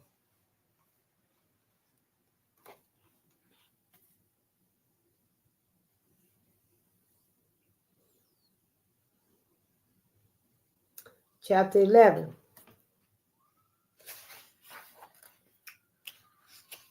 Okay, we're gonna get to chapter 11. Cursing groups of men parted in diverting streams, circling about the cells. Where are they? Men were shouting upon first believing the cells were empty. They up the county jail? Apparently, the attack on the building had resulted in a partial power failure, for there was no electricity in the cell room, and the first wave of searchers was not equipped with flares.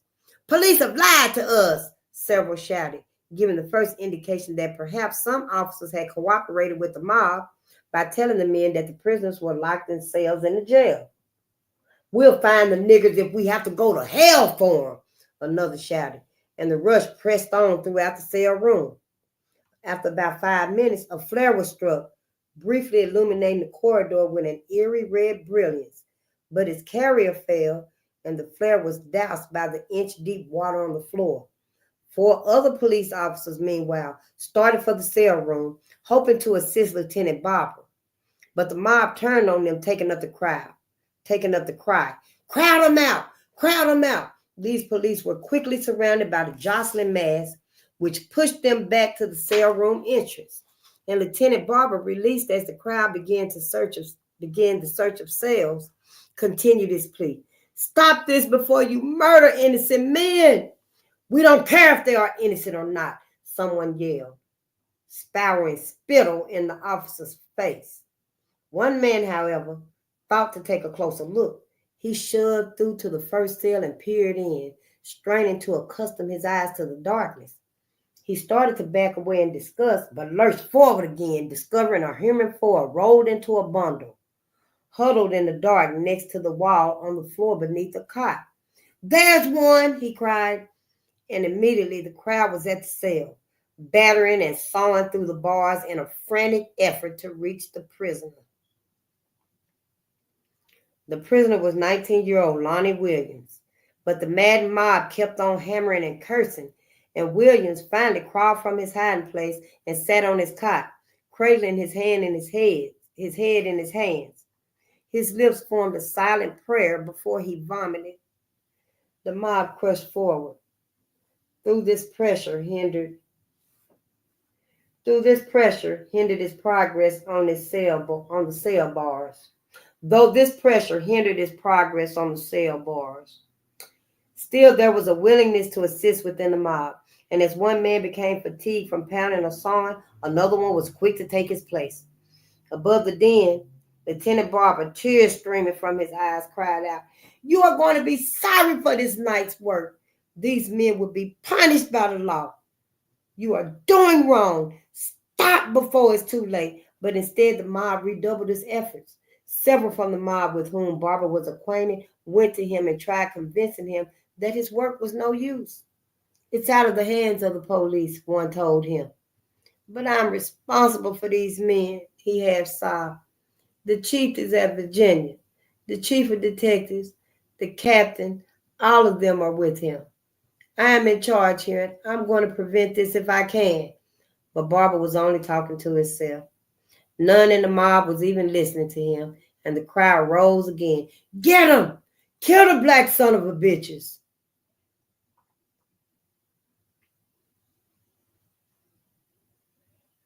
Upstairs in the boys' division, Isaac McGee was found and removed from his cell, absorbing a vicious beating by the mob as he was shoved downstairs and placed in custody of mob leaders. McGee, as he was thrown against a wall and pummeled once more, spit out a tooth and gingerly covered a broken nose. He stood for a moment, petrified at the fury of the mob, and for the first time since infancy, he urinated in his pants.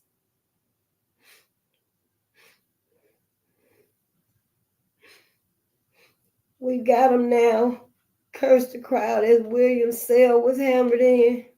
By this time, the other prisoners had been discovered, and their cells were under attack. Slowly, the prisoners crawled from beneath cots and sat on them dutifully, regarding the mob. McGee began to wring his hands. his gold-filled teeth flashing in the glancing light of flares, and his eyes rolled wretchedly. Oh God, oh God, oh God, he repeated. I'm only 20 years old. I have never done anything wrong. I swear I didn't. Oh God, my God, help me. Another inmate, Elmer Jackson, stood beside his cot and observed with apparent curiosity the vigorous attempts to open his cell. First by battering at the hinges, then at the lock, and finally on the trapdoor overhead through which prisoners were fed. The mob was frenzied now, and while they managed to rip several bars and fastenings, they couldn't make a large enough opening fast enough to suit the mob members behind them.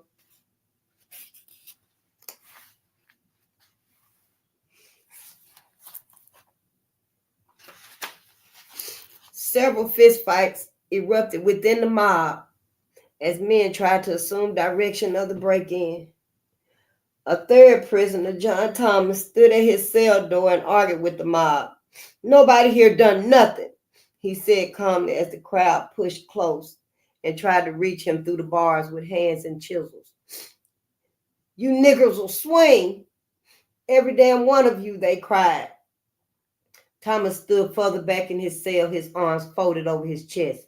We ain't done nothing, he insisted again. The mob backed off Thomas's cell as the chorus of cheers exploded 2 cells down.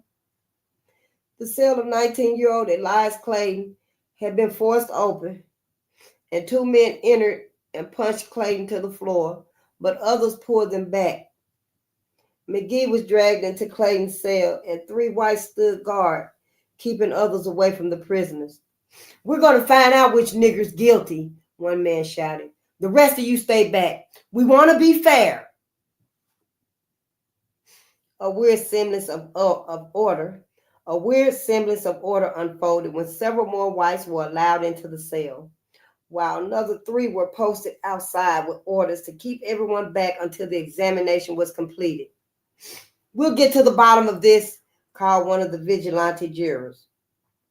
Inside the cell, along with the blacks and several other whites, were Nate Nadelson, Hank Stevenson, and John Burr. The roaring of the mob was subsiding as other blacks were removed from their cells and herded into the one cell where the trial was about to begin. The 6 in custody, beaten and bloody, viewed the swarm of hostile faces from the cramped, humid cell. As one tried to turn toward the mob, he was punched, his head slamming into cell bars. Others were randomly barked at. Orders were randomly barked at the confused, battered prisoners. Turn around when we're talking to you. Now, which one of you did it? Out with it. Who was the one with the gun? Come on, talk, damn you. The prisoners, dazed, unable to respond, could only stare at the inquisitors, perhaps not even comprehend the bizarre horror crashing about them. Never mind the questions. Let's just kill these niggers, someone hollered. The militia will be here before we can hang them. Okay, we want only the guilty man, shouted one of the jurors. So who did it? So help me God, I did nothing, and I know nothing, screamed a weeping Isaac McGee. And the rest of the blacks desperately denied any guilt or even knowledge of who might have been involved. The miserable black savages are lying, the men shouted. It became impossible for investigators to obtain connected stories from the prisoners since the noise prohibited coherence, and the impatience of the hundreds in the cell room could no longer be suppressed. John Burr, who found his early opposition to the attack on the jail dissolving during the passionate heat of mob activity, began to realize the tragic wrong taking place. From his vantage point inside the cell, he vowed that at least no innocent black would be seized. Lonnie Williams, whose bland expression seemed to convey a touch of arrogance, was the only black wearing polished brown boots. Many in the mob pressed toward him, reaching through the bars, grasping at him, shouting, "Give us boots! Give us boots!" But Bear jumped in front of Williams and tried to calm the mob. "No, leave him be. This boy has a good story," Bear shouted. Williams stationed himself directly behind Bear, keeping the white man between himself and the mob. "Give us somebody!" the mob screamed. Pale and sweating, many inquisitors were ready to give up. "Hell, get him out of here," one of them said, as several in the jury were helped outside, overcame by suffocating heat and humidity. A man grabbed McGee, who was nearest the cell door, by the hair, and the young man fell to his knees. "No, please," he begged, only to be jerked up and thrust out of the cell door into the eager hands of the mob. And Elmer Jackson was shoved after him. The mob howled and immediately set upon the two, beating, kicking, spitting, and cursing as McGee and Jackson were forced through the narrow opening of the cell room door, and led out before the wild and shrieking mass on Superior Street. McGee and Jackson were literally thrown from hands to hands, their shirts ripped, their jackets ripped, until the two were naked to the waist. By the time they were across Superior Street, their pitiful whimpers were submerged under the savage roar of the mob. While neither man struggled, McGee went limp and he seemed to faint. Someone hoisted him up and several men punched him down again. Among the many white women outside the station, one girl of 19 or 20 years old held no sympathy for the mob. Standing beside the door of the jail in a blue tailored suit, which was dripping from water sprayed by police and the mob, she viciously cursed both factions in the struggle. Men attempted to drag her out of the way as water splashed over her clothing, but she refused to move. A lone civilian virtually drowned under by the intense vocal pitch of the mob. She reached toward McGee in a feeble rescue attempt, but she was immediately thrown back and enveloped by a large man in a gray coat who held her. So it seems she might have been a white lady. I don't know. It don't say. It just says among the many women outside the station. But it said earlier that the women that was outside the station, they appeared to be white women. But at least she would have tried. McGee was dragged, begging for his life, up 2nd Avenue East Jackson, his head down, bobbing and dodging the punches and kicks aimed at him. But he remained silent. As the two were brought up the hill, many in the mob fought each other for the chance to take a swing or kick at the prisoners. Women in high heels kicked and stomped at the helpless men until the procession was stopped in front of the Shrine Auditorium at 2nd Avenue East and 1st Street. Inside the building, Duluth Shriners were preparing for a trip to Portland, Oregon. Attracted by the intense crescendo outside, they peered from their second-floor perch as the grim tableau was formed. There, thousands of cursing, screaming Duluthians were dragging and beating two young black men up the avenue, where scores of others were gathered beneath the light pole on the corner. Albert Johnson, the accountant, had seen Dondino's truck earlier that day and suspected something might take shape downtown. The talk of the West Duluth gang going down to take the blacks was more than just talk. It was going to happen. And like thousands of others, Johnson went downtown and watched as the mob attacked the jail. As soon as he saw the blacks come out, he hurried up to 1st Street and climbed a light pole, anticipating a better vantage point to see the hanging. Near the top, he gripped the arm, which extended over the street and on which the light was fastened. Men from the mob below were removing sections of rope and the heads of the two black men bobbed and ducked punches, which were still leveled at them. Suddenly, Johnson's heart caught. His bowels felt moist. The men dragging the blacks swerved from the opposite corner and brought them to the foot of the very pole young Johnson had climbed. Below him, many in the mob were chanting and singing. There was some laughter, but most of the faces were angry and serious. Johnson could see the petrified Isaac McGee glance up. His lithe, L-I-T-H-E, dark body stripped to the waist. The black man's face was bloody and he was trembling. "Toss this rope over the top, kid," someone hollered at Johnson, casting a sturdy length of new rope to him. The youth froze momentarily as the rope looped over his arm. It probably occurred to him that he was irretrievably involved, no longer a mere observer. He held the rope that would take the lives of the blacks. And even if these colored boys, did they deserve to die like this? Johnson looked at the rope. His fingers felt thick, numb, and useless. He looked down at the crowd, at the blacks. His ears were ringing as he saw the open throats of perhaps thousands of others screaming epithets at the accused. Frightened and intimidated, Johnson knew he was going to commit a grave wrong. But he did as he was told, cinching the rope over the light pole. As the mob howled its approval, 19-year-old Albert Johnson shuddered violently.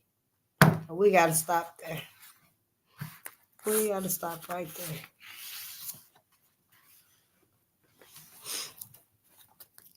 Consider where you want to spend the rest of your life. Where you want to spend the rest of your eternity. Consider where you want to spend it at. Because it ain't all like they told us it was going to be. You don't want to go to heaven and be with these same people right here. And in all of these books, these same people, we cannot go to heaven. Ain't been no atonement. Ain't been nothing done. When we finish reading this right here, is it going to say how anybody brought any of those faces that they knew to charge? Did they bring anybody to justice for anything? I don't think so. I don't think it ever happened. I love y'all. I thank y'all.